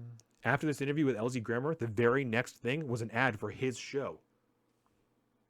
Really? He's an ABC News contributor. So he's going to be super objective, right? Of course. He doesn't have any stake in this at all. LZ what? LZ Granderson. I was going to say, let's just pull it up real quick. Yep, LZ Granderson. And in the ad for his show, Don Lemon was being interviewed. Okay. He's an Los ABC Angeles News Times. contributor. Yep. They Let's played pull an up his ad Wikipedia. for his show after they interviewed him. Oh, bro. Let's hear Okay, it. so you look at the thing, it says the letter L, the letter Z, and then I pull up his Wikipedia, and it's fucking spelled out LZ, ELZIE, LEE, Zil. Okay, Right. LZ Lee, and then quote LZ Granderson. LZ Lee Granderson is his name. That is, I'm not gonna lie, that's kind of a dope name. Your name is LZ, but it's actually spelled out phonetically. Anyways, the American journalist and former actor who, oh shit, we're gonna have to IMDb him after this. Sorry, buddy. I'll do it. Is an American journalist and former actor. He is currently a senior writer and columnist for ESPN, the magazine, a co-host of Sports Nation on ESPN, afternoon co-host of ESPN LA 710. Is 710 just the AM station for sports everywhere? Maybe. Okay. Anyways, and a columnist for CNN, Granderson. Bro, you're sports, but you also work for CNN. That tells a lot. Granderson was named the Los Angeles Times Sports and Culture columnist in January 2019. Granderson is a former writer for ESPN.com, page 2, and he has contributed to channel Sports Center, Outside the Lines, Around the Hum, and ESPN's First Take. The commentates for ESPN's coverage of the U.S. Open tennis tournament. He has also hosted the website ESPN 360 talk show Game Night. Granderson has appeared as a color commentator for CBS Sports during the coverage of World Team Tennis. So what network, again, is Start Here? ABC, right? So then down there at the bottom, Granderson is a former fellow of the Institute of Politics at the University of Chicago and the Hechinger Institute of Columbia University, as well as a columnist for ABC News. So he's not just a contributor, he's a columnist for ABC News. For ESPN, which is also owned by Disney. ABC is also owned by Disney. So he's all of these things. So he's a Disney shill. He's a Disney shill. Yes. These things on his IMDb. Wow. LZ Granderson titles. LZ Granderson, being a black man, gay man, progress in sports world and athlete activism. LZ Granderson, the myth of the gay agenda. That's his TED Talk. So he's like not in movies and things. It's just it looks like he was like documentaries and things. Zebrahead in 1992, and that's a movie. I guess. Oh, close. LZ Granderson, if it's the person that we're thinking of. To Stir with Love 2 and Zebrahead. He's in Larry, and in To Stir with Love 2, he plays Arch Carothers. Interesting. So Self, he has 21 Self credits. Tamron Hall TV series, This Week TV series, Good Morning America 3, What You Need to Know, Good Morning America, Keyshawn, J. Will, and Zubin. The issue is the year 2020, Good Morning America, 2020, CNN News, Newsday, Spider-Man Far From Home live credit world premiere. This week in Whoa, he was Spider-Man Far From Home, huh? Red carpet world premiere. Oh, so he was at the TV special. Yes. Word. Okay. Marvel Studios Avengers Endgame live red carpet world premiere. Alone in the Game documentary. Sports Nation, Mike and Mike TV series. DAZ Unboxing, The Nightly Show with Larry Wilmore, The Wendy Williams Show, and Crossfire. Isn't that funny that when you think about it, like you have to belong to these certain groups to have your appearances on things like The Wendy Williams show up on IMDb when you go in there. I don't know if it's SAG or what the deal is, but like you have to have some kind of affiliation to something to show up as an accredited person on all these individual like daytime talk shows and shit like that. Strange. So anyways, he makes the rounds for sure. He's an activist. Oh, Caroline is in chat. And when someone is born, one cannot choose for themselves because they are babies. So it is up to what the parents want to choose for the baby. Amen. And at that point, then you're dealing with the parents' decision. And so that must go back to that conversation we were having earlier about like the choice at birth, which again, like I'm unfamiliar with. But yes. And that's as far as like your sexual organs, like your actual physical sexual organs is what I'm referring to. Yeah. I don't know about the chromosomes and stuff like that. I'm just speaking specifically like if you have a vagina and like also a micro penis and not like a large clitoris or something, then it is not uncommon, to my understanding, again, to have one of them, or imagine the penis. And I'm also kind removed. Of wondering, like, soonish, I would imagine at this point, like, CRISPR is a thing we know exists. Yes. They made the AIDS immune baby. Yeah, AIDS immune baby. I forgot all about that. They did that in China. I mean, I'm not saying that it's not possible now. Maybe it is possible now. Probably. And it's just one of those things only in like the Ukrainian chemical biological research facilities. Right. You know, maybe in like certain labs or whatever, but like if it exists and if it's possible, like couldn't that be something that people could eventually like choose for themselves? Is at some point we're going to be there sooner rather than later. I mean, the technology already exists. It's just not necessarily implemented at this point. So like, really, is this a whole argument kind of just moot? Is it going to be moot in like 20 years when you could just pick whatever you want? If you want to have a child that looks like a foxkin, maybe you'll be able to do that. I don't know about that. I just have one more point that I want to hit on this, and then we can move on to the Texas trans bill. Oh, yes, indeed. I'm not inherently against this bill. Protecting the rights of parents and limiting the influence of tax-funded government organizations actually is the job of government. And it disturbs me that any government felt that this is necessary and the apathy of parents in our country have led us here. Makes sense when you put it in those terms. Do you have anything else you want to say about this particular bill? No. Okay. I'm very interested to learn about the proper Texas bill. I'm so sorry. I was looking up Texas House Bill 25. Yeah, no, that's my bad. About transports and stuff. So it's ostensibly in a similar vein of argument. I'll send. This is a Washington Post article that actually it's just a good. It's a good tee up for it. Just a good article. Because it's pretty straightforward. And I got to bring up the. You got to bring it up, whatever it is. Yeah, no, that's my bad. The Washington Post. The good old democracy dies in darkness, huh? Texas isn't the only state denying essential medical care to trans youths. Here's what's going on.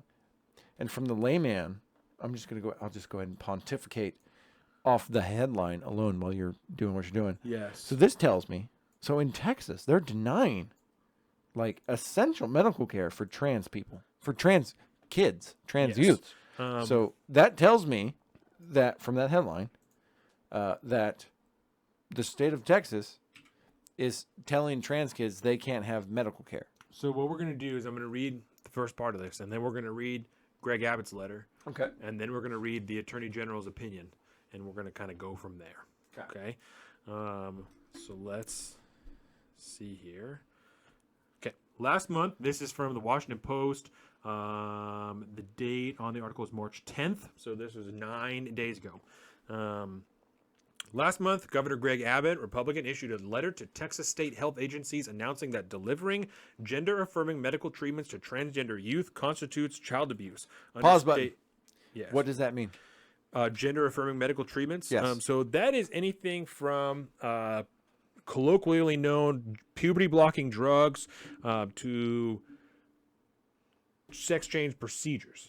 Whether that is like top surgeries, double mastectomies, bottom surgeries, things like that. All of these things would be considered gender-affirming medical treatments. Okay. Right? So I actually have an article here that I pulled. Just because I understand that the nomenclature that these people use is so deeply...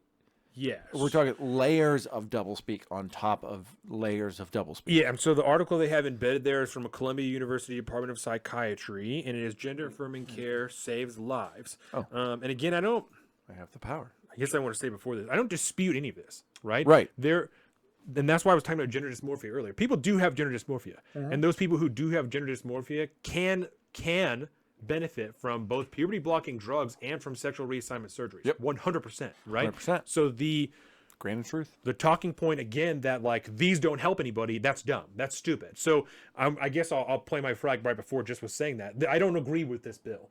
Completely outlawing these medical procedures is a fucking dumb idea because it says that no one benefits from them, which is stupid. Yeah. That's a dumb thing. I also don't think that most people benefit from them, but that's not to say that people don't. Yep. So the idea that parents should have their rights and abilities to care for their children stripped from them by the state is fucking ridiculous. Fuck Greg Abbott. Fuck this law. This is ridiculous. Yes.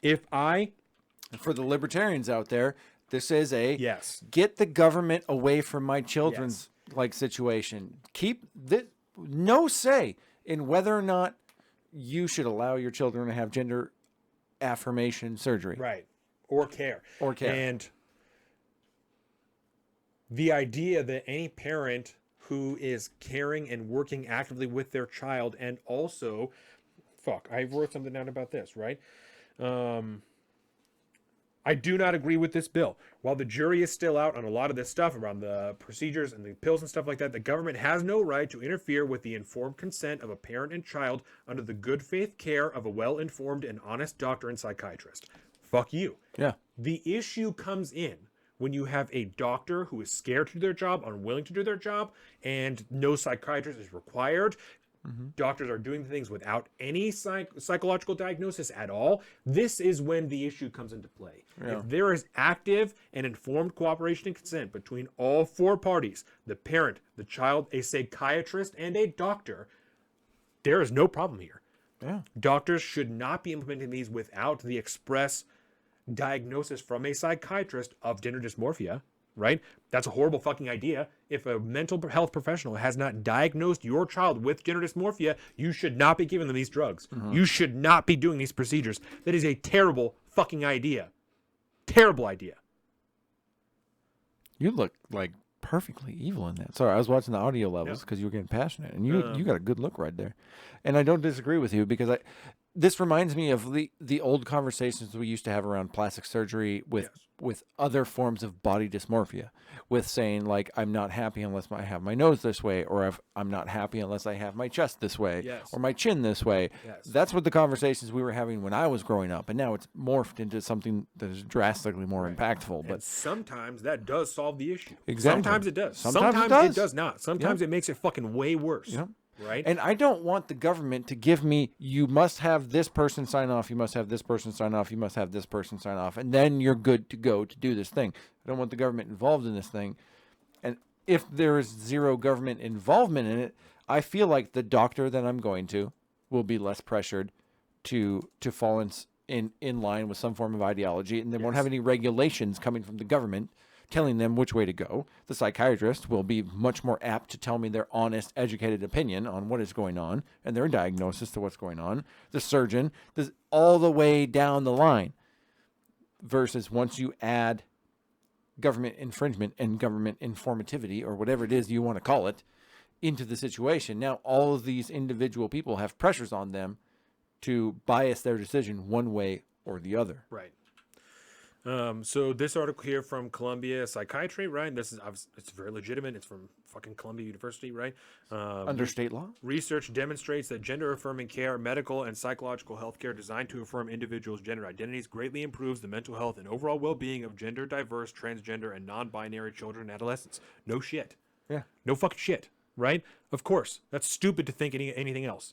That's stupid. Yeah. If you have a child who does have gender dysmorphia, helping them conform to the gender that they believe that they involve in, of course, is going to help them lead a happier life. No fucking shit.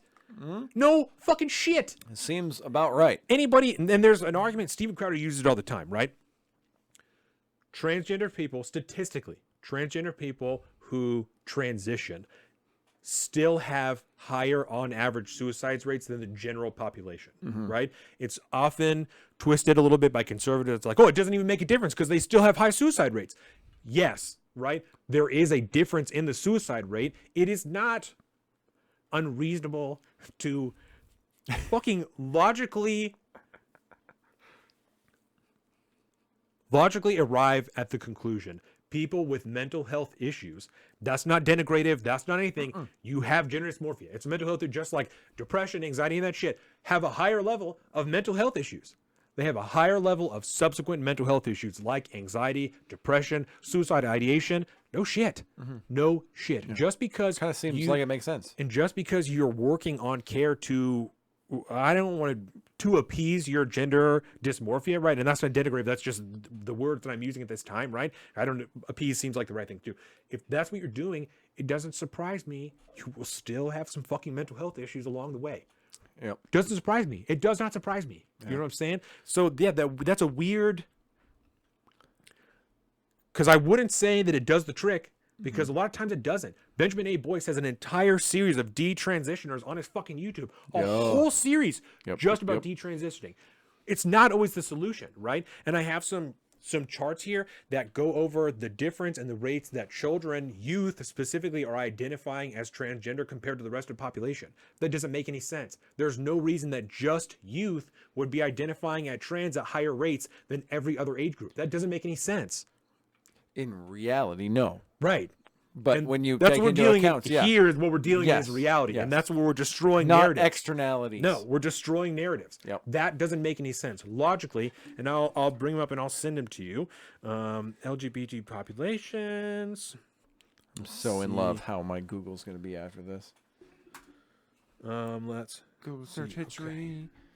My ads and are this one is change. It's difficult sometimes to decipher because the polls are usually grouped into LGBT populations, and so you can't really decipher if someone is identifying as gay or trans. They're identifying as LGBT, right? So LGBTQ, nope. No, Nope. just LGBT. This is a Gallup poll. It says LGBT. So, okay. Interesting. what this says, I even have one for trans youth also. Oh, I don't know if I've ever been to the Gallup website. This is interesting. Yes. So this is in U.S. Estimate of LGBT population rise to 4.5%. Okay, and if you scroll down a little bit more, little bit there's more. that it right there. Oh, there we go. So that, Millennials. yes, Gen that shows you the Xers, different age groups. Traditionalists. That doesn't make any sense. Oh, 1913 to 1945. You They're can all dead. see the disparity in that there. That doesn't make any sense. That's a big that disparity. It would just all of a sudden jump, right? Even social acceptance, all this stuff doesn't make any sense because you can follow the rates at which Gen people Xers. identified as homosexual. Wait a minute, and this if is you only follow- from 2012. Okay. I'd be very interested to see the difference before 2012 as well. Yes. Because youth population in the United States, whoa. Okay, there's total U.S. LGBT, 1,994,000. LGB, okay, and then it breaks Go it down down, to the very bottom. breaks it down. Okay. Wyoming. Oh, here we go. Very bottom. Oh, Wyoming. Where are we at? The very, very bottom. It says, sorry, I was looking at a different. Am I on a different website? No. I was getting there. I'm getting the next document ready. Okay. At the very bottom, it says this estimate represents 9.5% of the population of youth ages 13 to 17 in the United States. Right. This is LGBT youth populations in the United States, September 2020. The estimate represents 9.5% of the population of youth. We just looked at the other one. Yeah. Right. 5.4%. Right there. Okay. We 5.4. just saw it. 4.5? 4.5. And I actually have a different one that I'll send you. And This 9.5. So there's a difference of 5%. I think this is actually a newer poll from Gallup, so that's my bad. This one says 5.6, right? So even that, the population broadly identifies as LGBT at 5.6%, but we have this youth one that shows that it's 9.5. There's obviously a disparity here, right? Yes. There's obviously an issue in a very general, vague sense that if you I opened one. It's still half beer here. So I've been talking. So do you go for it? It shows an obvious disparity. Obviously, some of these children, as children, the youth are identifying as trans, and when they become adults, they find out that they're not. It's very common for people who identify as trans as youth to grow up and find out they're actually just gay. And that's not like, oh, you're really just gay, but there's a difference, right? There's a difference in ideology. There is a difference. There was right? and I don't want to equate this, right? But like there was a time in my life where I played with Barbies as a child sometimes. You know, I played house and shit. I had a Ken doll and I had a bunch of Barbies and shit because we had daycare and those were the toys I had around and it was nice. And I had a good time with that shit. Like I didn't have that I can recall anything that translated into gender dysphoria or anything like that. But I'm just saying like children can go through phases. They could do things like that where they're not necessarily, they might be, you know, in the youth category, they might contribute to that 9.5%. But then as they grow older and then they grow out of whatever phases they're going in, they kind of settle into whatever sexual and gender identification lane they end up in long term. And they kind of settle into that. And then that's where they're at. I think trying to measure the differences in youth is very strange to me because children go through a lot of strange phases all the time about every aspect of things. There's phases of where child thinks sometimes they're superheroes or weird shit, man. Kids are fucking weird. Tells me young regularly humans that are he weird. Has a giant blueberry. He tells me regularly he has a giant blueberry. Word. So is that his transhumanist phase? No, he's just point- being a kid. My point to underline what you are saying is because this is happening, because we know and we can see just based off of this simple data that there is a disparity in the idea. You don't want to do this one yet. You want to go with the first one yet. The gendergp.com/puberty blockers. Do that one first. We can see in this simple disparity, right, that because children are unsure, because they're going through phases, whatever you want to attribute it to, right?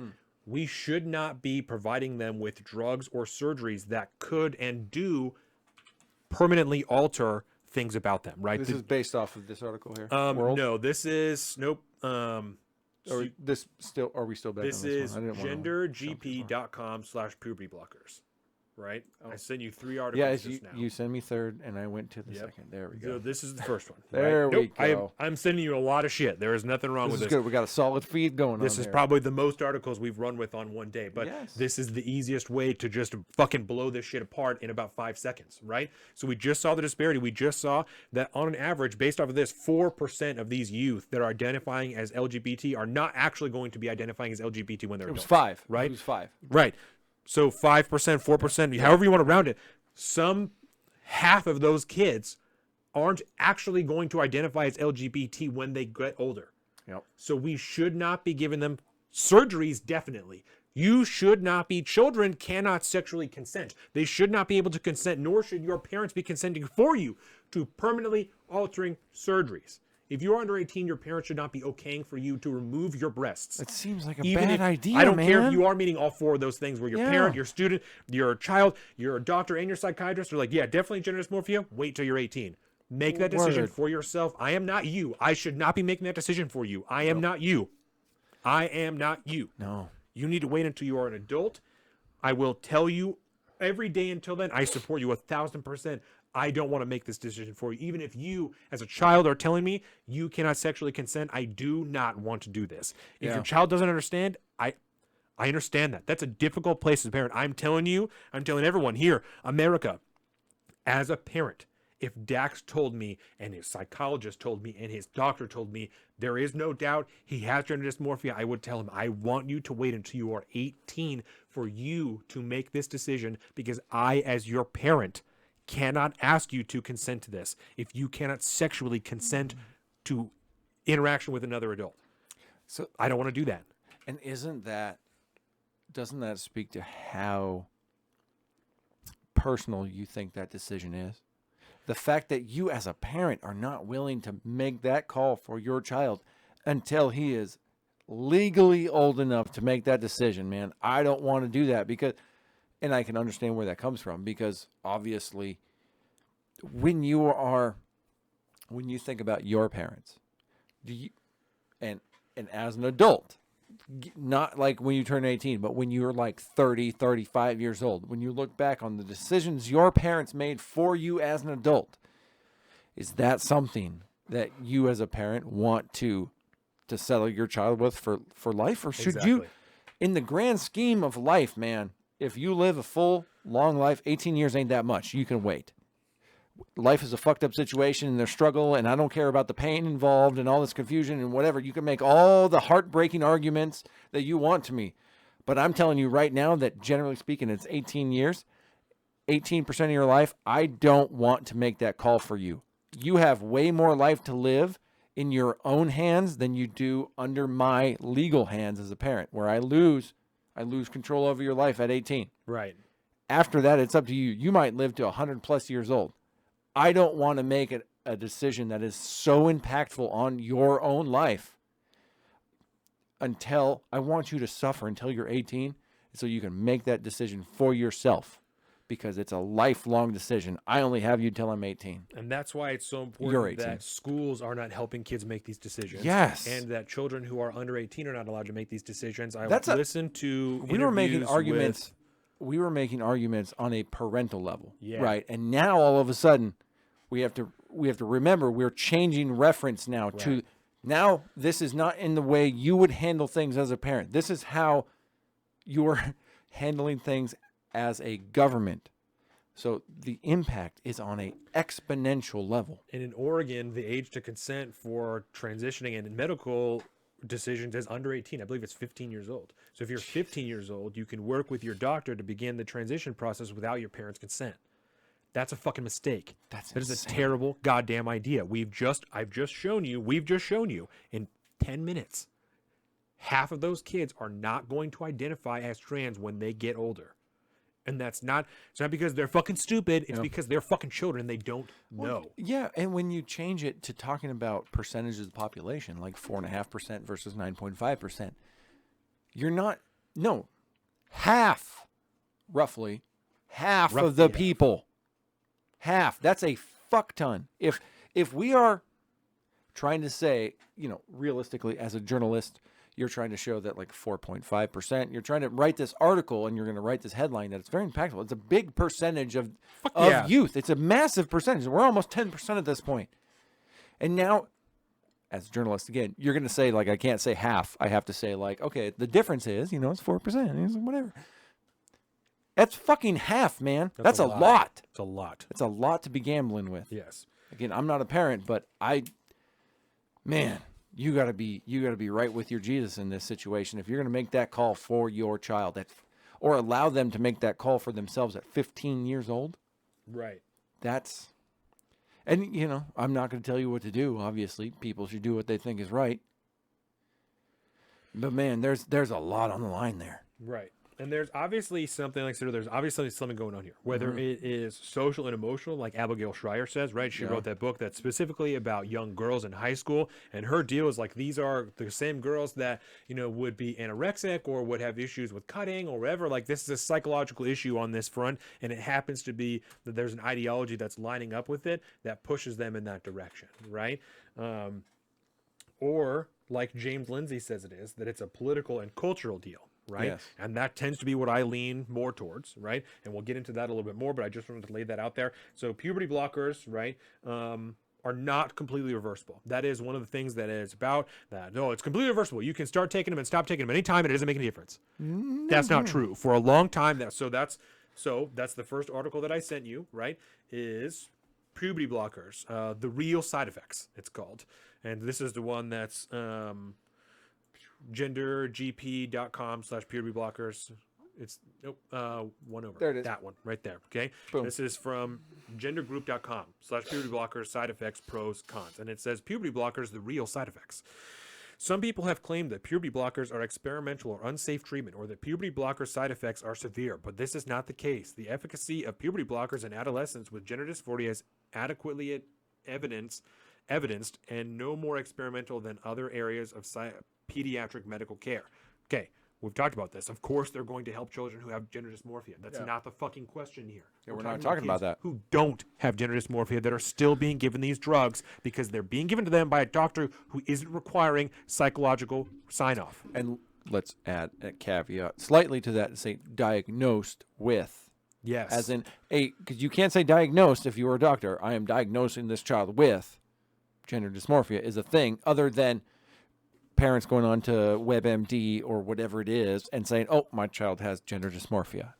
There is a categorical difference here. Right. And we are talking about the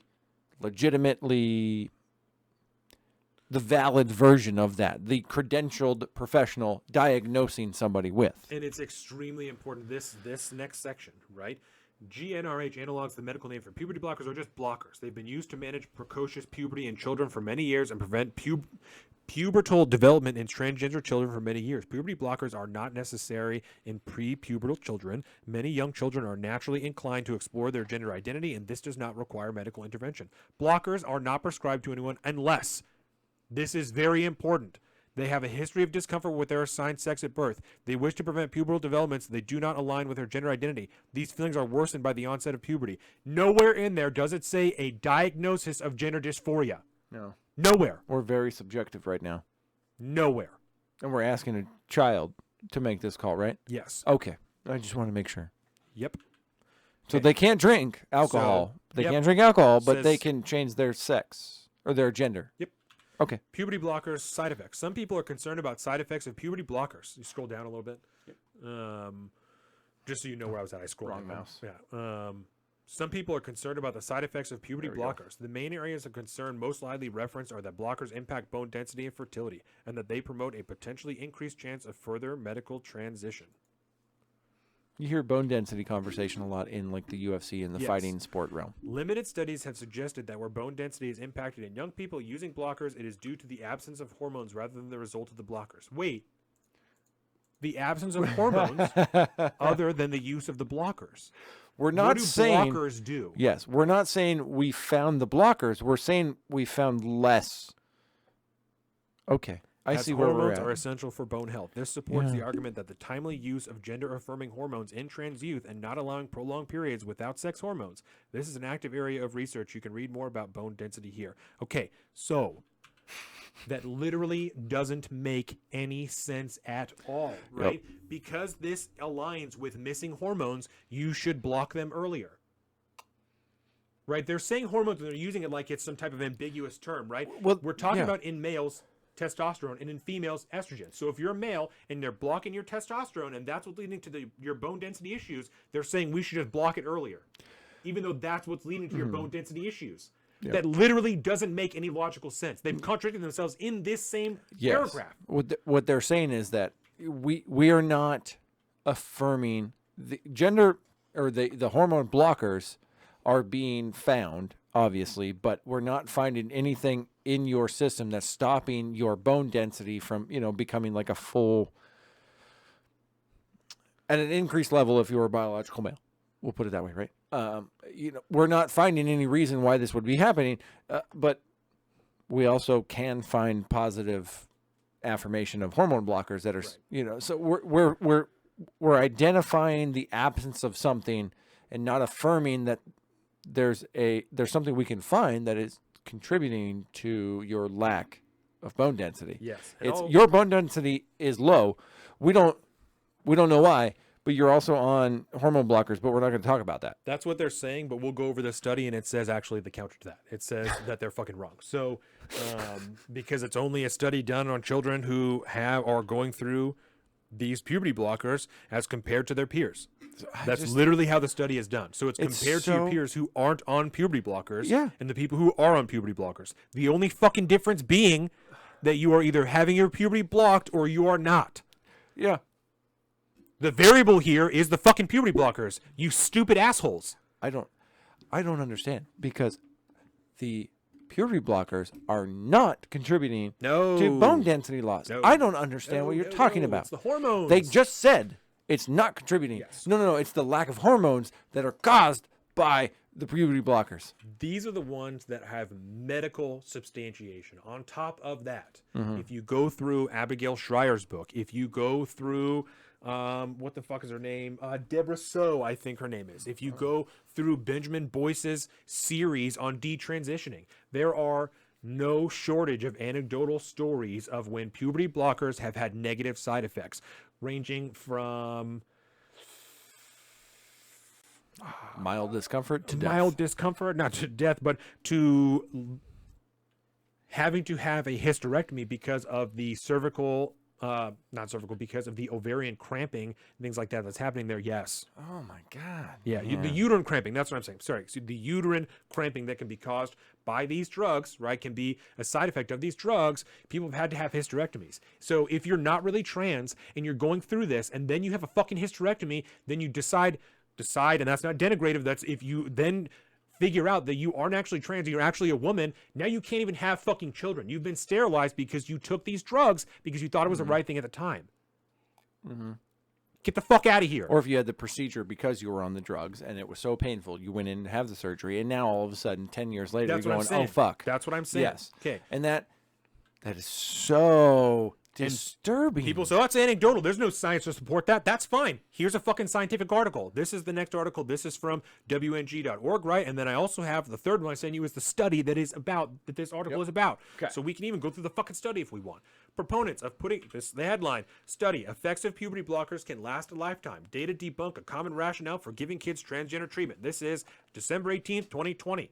Whoa. Proponents of putting gender-confused children on puberty-blocking drugs have long said there is no harm in pressing pause on their physical development while they take time to consider identity. It is completely reversible, says Stephen Rosenthal, a pediatric endocrinologist at the University of California, San Francisco, in 2016 cover story for UCSF magazine. You can take them off and they resume puberty.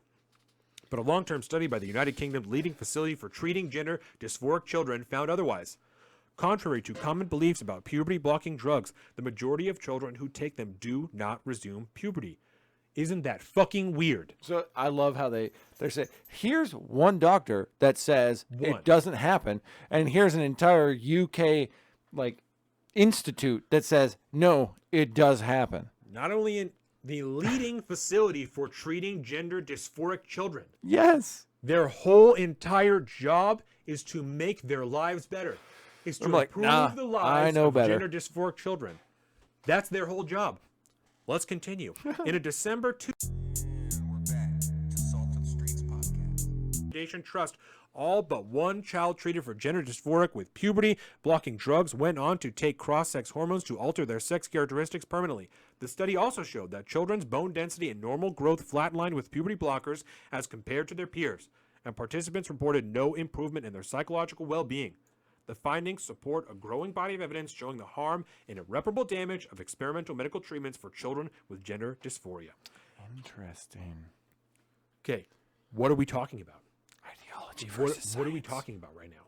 That there's no evidence at all? This is an entire fucking medical study from the leading child gender dysphoric facility in the UK. What are we talking about?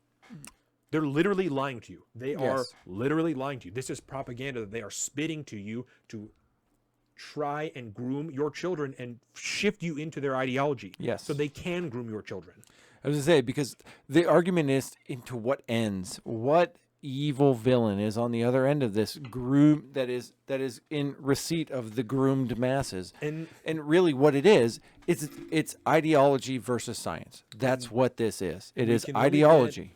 And we can only get so far into it because neither you or I yet are Nowhere well-versed near. enough to break down this ideology. The best thing that we can do is recommend that everyone here listen to the Groomer Schools series of new discourses, the James Lindsay podcast, in which he does go over Marxist readings and explains to you that there is, I have a fucking paper here. I'm going to go ahead and pull it up on my Spotify real quick.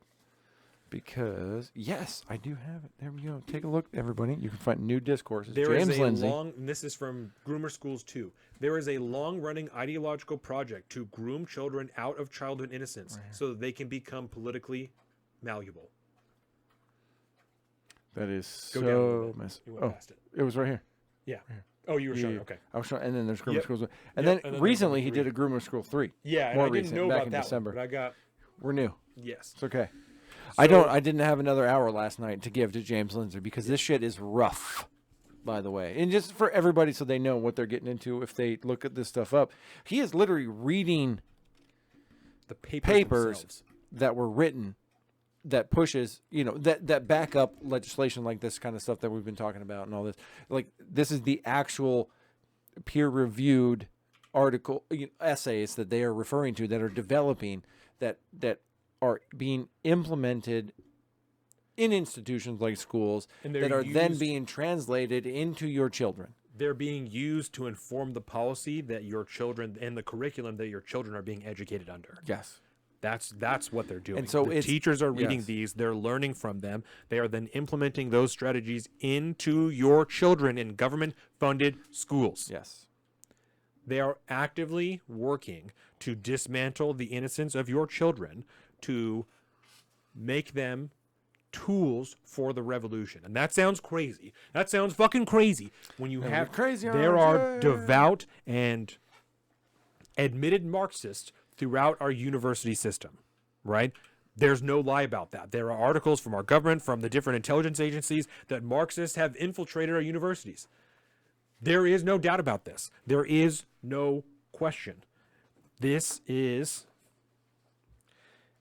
a coordinated effort to destabilize. This is a coordinated effort to destabilize our society through youth, and it starts here. It can be seen in the outright assault on these bills and laws. From my learning thus far, I believe that this plot to be rooted in Marxism/communism, and we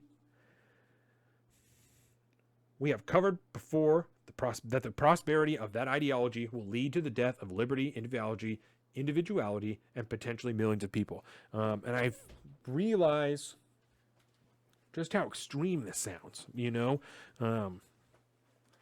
but this has been going on for decades. Yes. This is Since the 60s. a 50s. long-running plot. And I cannot break it down too in-depthly because I don't want to bastardize it. I don't want to fuck it up. No. I think that in the future, at some point, there will be scholars that spend entire lifetimes researching what is happening, and it's stemming essentially from the Bolshevik Revolution at the end of World War I, all the way until now, we're experiencing the same. We're part of the same flow. This is all still part of the same issue from back then. Right. And so, that being said, there is a lot of very difficult to read and comprehend literature set as the foundation of these ideologies that people since like the 50s have been following and pontificating on, and then writing more and more literature based off of these things. It's kind of like philosophy. It starts with Plato, and next thing you know, you end up with Kant, and you got to go 6, 7, 8 layers down. It's the same deal with this critical theory Marxism type stuff, involvement in the educational institutions alone. Just in that aspect of it, it goes back for decades and decades and decades, and so it takes a long time to become proficient enough in it. And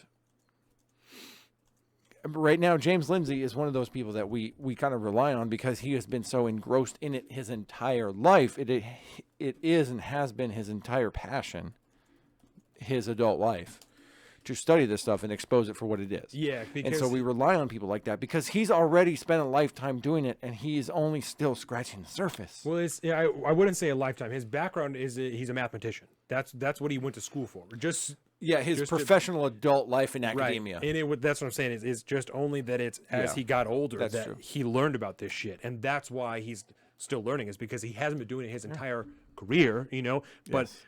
to your point, it's only taken him this amount of time to break down this ideology into what its true core is, right? Yeah. That these ideals of, like when I was listening on the way here today, he was talking about this paper in groomer schools too, where they were suggesting that the way to best comfort and assimilate trans youth, queer youth, because that's what the paper is, it's queer theory, right, is to treat every child as if they're queer so that you can make room for the potential of those queer children. They can feel more comfortable. Yes. And that if in that process you happen to turn quote unquote more children queer, then it's fine because they were queer anyway. Yes. Yeah, it's queer And affirmation. Queer affirmation. And the queer, again, is not a denigrative term. That is the term that they are using, right? Yeah, and it's- queer is anything other than the average. It's anything other than the average is what they are using it as. And I think what were its words when it's defined specifically towards gender? It's like it's gender without structure or something like to that effect. It's like gender without organization. I can't exactly remember what it is, but that's the way it's defined in. I think that he talks about that in. Is it number 2 or number 1? Number 2. Number 2, a little bit, yeah. And that's because it breaks it out into what their definition of queer is in those regards to these essays that he's talking about. Right. And you have to use their terms when you're reading and trying to comprehend these writings of theirs, which, to the layman, if you are reading these things, sound like a foreign language half the time. There's so many isms and ists, and, everything is, fundamentalists, and, it's all just this, it's like layers of doublespeak from 1984 on top of each other. And that's Right. And so they've developed their own vocabulary and all this stuff so that only their own, cult members can read the text that they put out because it is Right. code for other things. They start making words like futurity and Futurity. things like that. Oh my God. James Lindsay is like, well, they made it up. Like, Yes. So that's what this word means. Yeah. You have to read other papers to find out what their own terms mean so you can understand the papers that they're spreading to other people. Yep. And James Lindsay best related this to, like I said earlier, modern day Red Guard, right? Because so much of this is based in the old generation. This is what the previous generation is doing, that your parents are putting upon you this assumed heteronormativity that is stifling your potential queerness, that we, as your teachers and your mentors, want to help discover and mine out of you, right? Your parents are doing this. It's the old generation that's doing this. Let's look up real quick. The Four Olds, right? Because that was that's part of it. Four Olds is part of Marxism. That was part of the Little Red Book that was given to all students, and eventually they started beating their parents and teachers to death because they had to remove everything old. Yeah, a little crossover probably with some of that Yuming Park book in North Korea. Some of that ideology carries through into countries like North Korea. The these four days. olds can be put into four categories: old ideas, old culture, old customs, and old habits. Items such as religious symbols, old scriptures, and traditional dress fell into some of these categories. Superstitious beliefs such as luck, any signs of advantage over others, children's respect for elders, and words for styles of clothing or foreign background also fell under the four olds. What are we talking about? We're talking about old culture. We're This- talking that's about old everything culture. that Your came parents- before. Your parents are putting Yep. that in you. Your Yep. parents are doing that. Old customs. What is childhood innocence? Childhood innocence is something that is put on your children that will naturally stifle their ability to discover sexual pleasure at whatever age is natural, because it's all socially constructed. Childhood innocence is a socially constructed idea Yes. that you have put on your own children that is stifling their own happiness, Yep. their own discovery of pleasure. Because the underprivileged, their children do not have the privilege of safeguarding their children from those cruel harms of the world that truly exist. And so, again, by those people not having to deal with that, they are in a privileged position. And this carries over into the realm of the critical race theory, which is also rooted in the same exact ideological writings that you're talking about right now. This stuff, it's all tied together. Critical gender theory, critical race theory.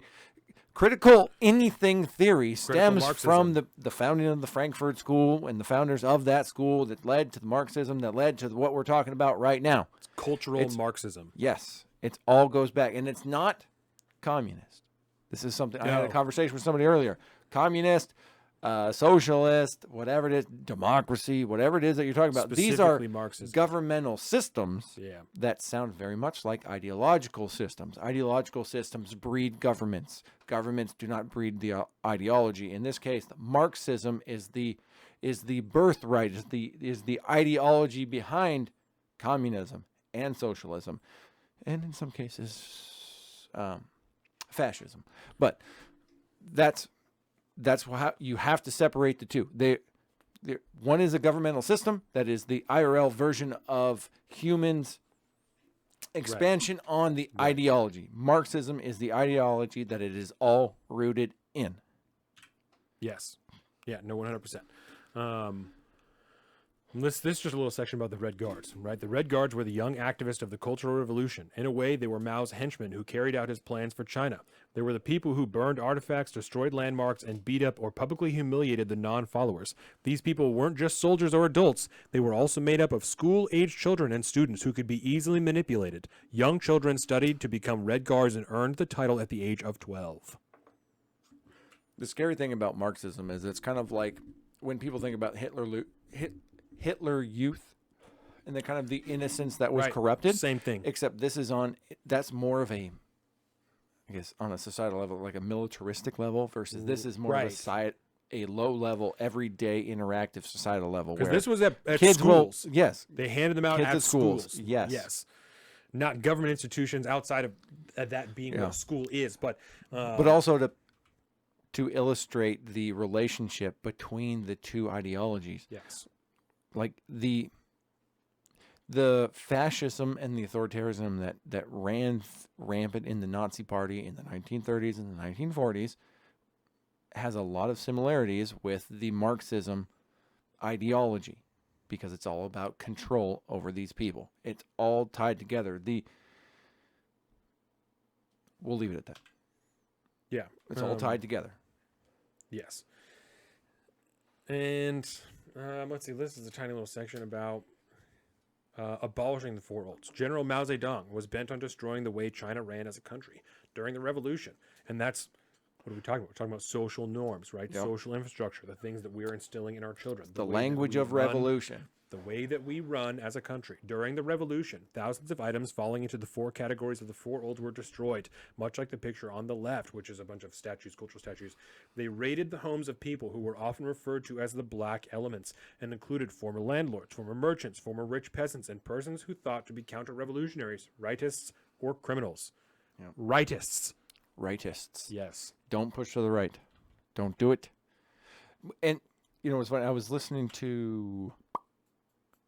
It might have been in the early stages of like the IRL on Friday. I got like the first half hour of it or so, but the they were talking about Maoism and communism, Marxism, Yeah. right? And what was the difference between, say, like Mao and like Pol Pot and stuff like that? And it was like one of them was just like it's super Marxism versus just regular Marxism. It's like, do you have 1 million dead or do you have 5 million dead? Right.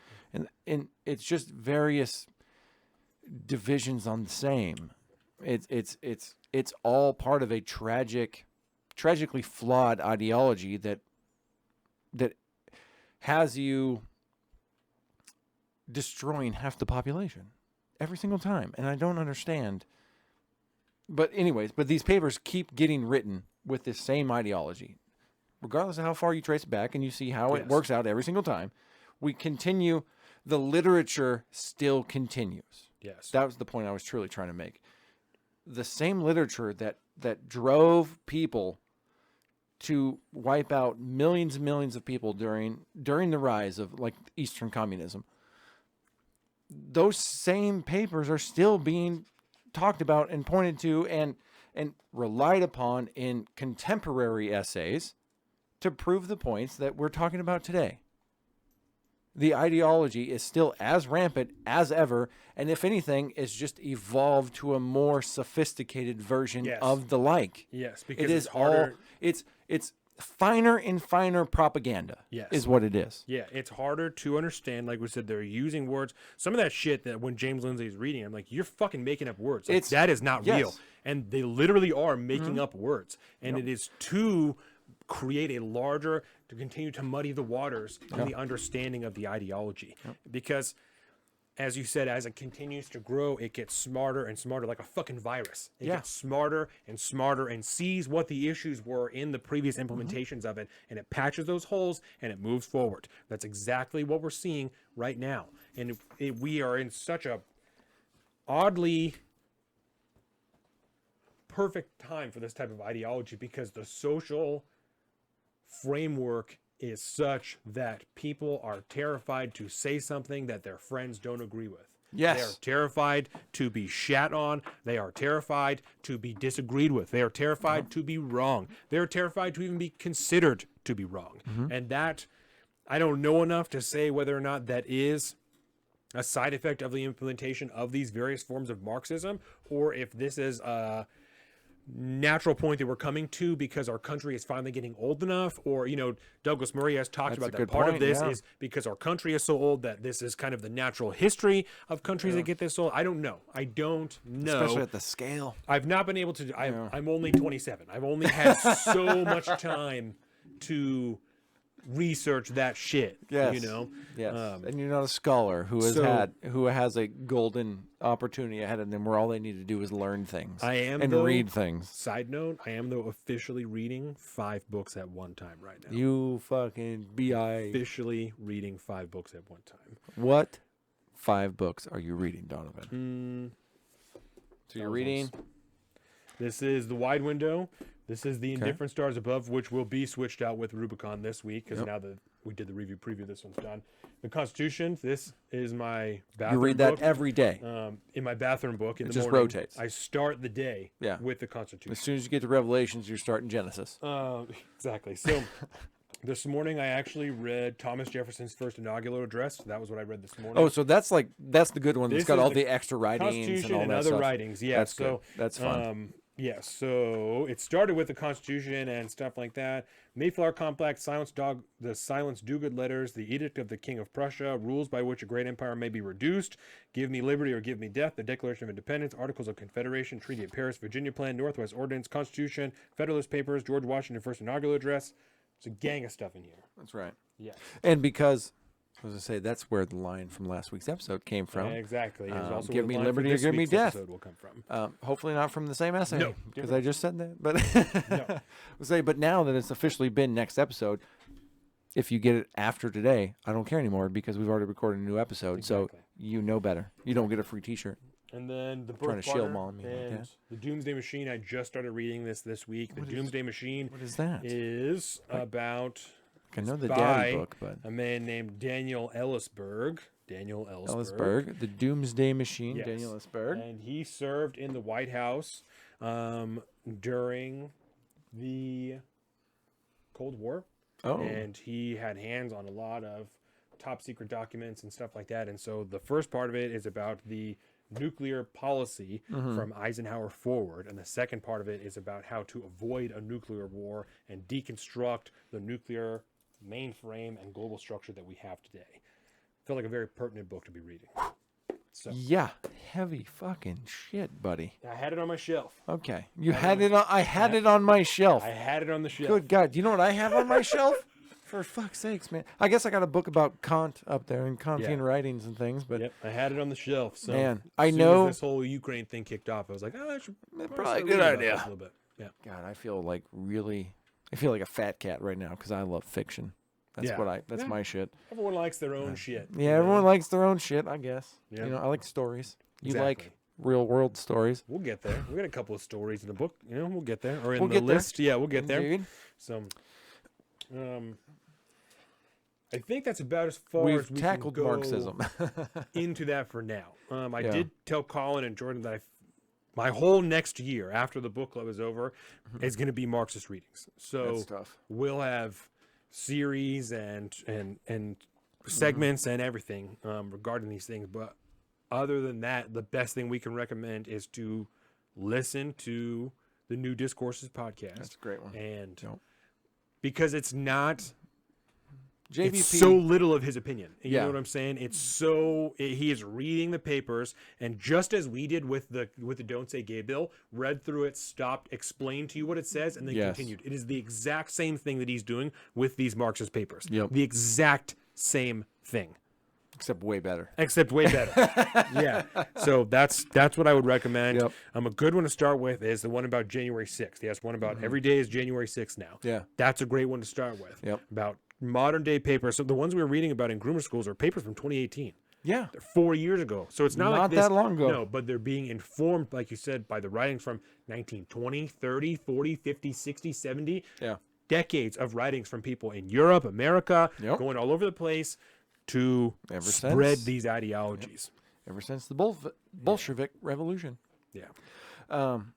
And I'll just say, on top of that, adding Jordan B. Peterson is almost like another step down, further down the rabbit hole on top of James Lindsay, because a lot of his talks and stuff are tied to the original foundings of like Marxism and stuff like that. And he's very, very the two of them together, fascinating. Yeah. Find that episode, phenomenal. But yeah, I think that's. I don't. We didn't hit Texas. Do we want to save We Texas? did. I mean, we just talked about, we broke down the trans youth bill because it was Greg Abbott's letter. Oh, you mean the We Texas didn't do the sport letter.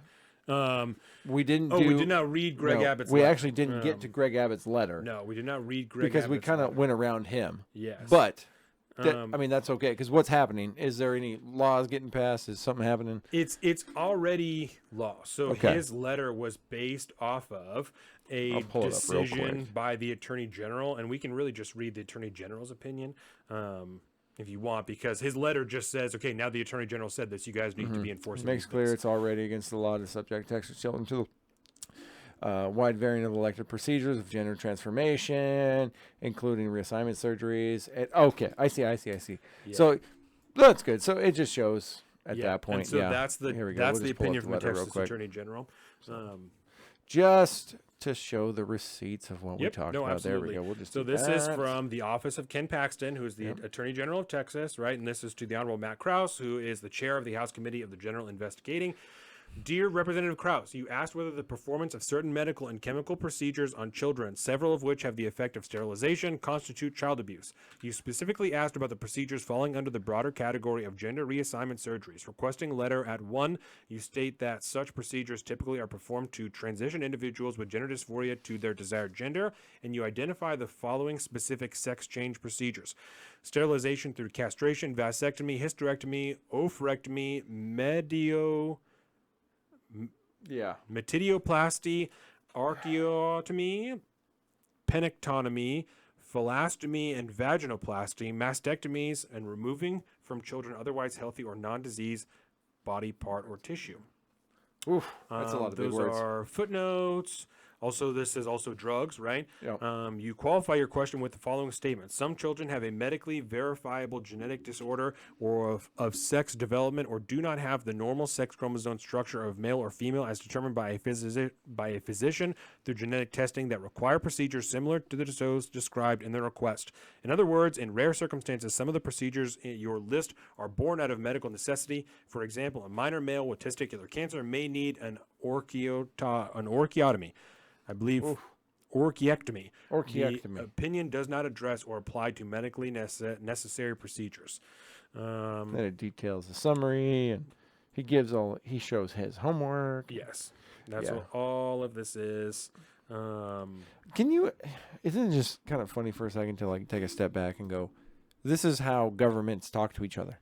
Yeah. This is how this works, because these are like, this document isn't going away anytime in history.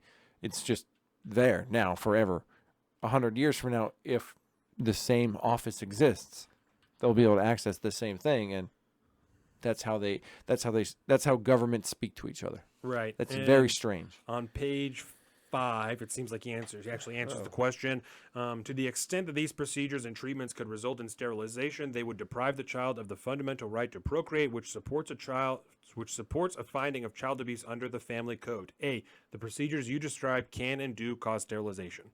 B, the United States Constitution protects a fundamental right to procreation. C, because children are legally incompetent to consent to sterilization, procedures and treatments that result in a child's sterilization are unauthorized and infringe on the child's fundamental right to procreate. 4, the procedures and treatments you described can constitute child abuse under the family code. A, the Texas legislature defines child abuse broadly. So this is an explanation of his finding that they can and will be constituted as child abuse under Texas state law for the following reasons. Again, I don't necessarily agree. I'm not a fucking lawyer, right? Yeah, I don't agree with this law. I don't think that the only reason these things should be happening is if someone has fucking cancer, right? Yeah.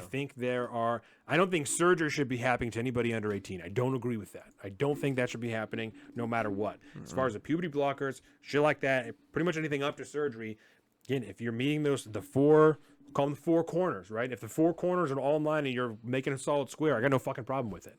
If it's all squared and underlined, I got no fucking problem with it. Show me them right angles. Yeah, is what if you're saying. The 4 corners are involved, I don't care. Don't care at all. So, did you hear that surgery. somewhere? That's good. No. That's real good. The 4 corners. I mean, that's like a state thing, you know, Fucking like the 4 corners, like biblical is what it is. Colorado, Nevada, Arizona, and whatever the fuck. There's a point where they all meet, and there's a circle in those, and that's called the 4 corners. But Interesting. but that's not in regards to this. That's not something I've heard. Yeah. That is a thing that I decided, but.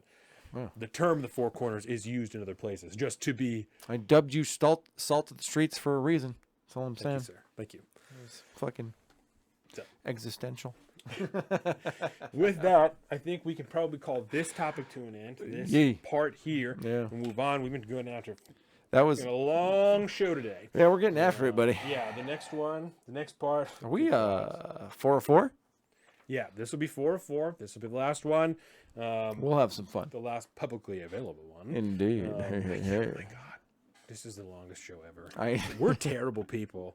5.5 hours right now. It's gonna be fucking 7 by the time we're done with this last topic. Hey, just so you know, Creatrix is doing subathon tonight. God. So she may go for as long as she needs to go. I've seen these Twitch streamers go for 24 hours at times. It's fine. It's fine. We're in the house that's burning down, and we're the dog sitting at the table going, it's fine. Everything's fine. Yeah, I don't know. I guess at least it was all good content. It was all good. There's nothing that I'm like, buddy. we should cut this instead. So, it's not, yeah. All right, well. We just picked some heavy ones this week, buddy. That's all. Yeah. With that, we will take our short break, and I'll thank everyone, obviously, for joining us here. YouTube.com/saltofthestreets. We also have our Instagram.com/saltofthestreets. We have Facebook, Facebook.com/saltofthestreets. You can find all this on saltofthestreets.com, including our Patreon, Patreon.com/saltofthestreets, where you can go there and help us make more and better content and find all the other stuff that we hide behind the paywall. We also have our personal social media. I am at Salt of the Street on Twitter and at alpaca_Donovan on Instagram. And Colin is at Big Bird Offie on both of those things. LocationSkateShop.com or Location Skate if you need a skateboard. Swell Blended if you need a haircut. Lexi Kyle on Twitch. And Leggings and Aprons on Instagram. That is everything. We will be back in 3 minutes. Thank you very much. 5:40 2. Welcome to the salt of the streets, coming at you every week with this food for thought. Hope you ready to eat everything.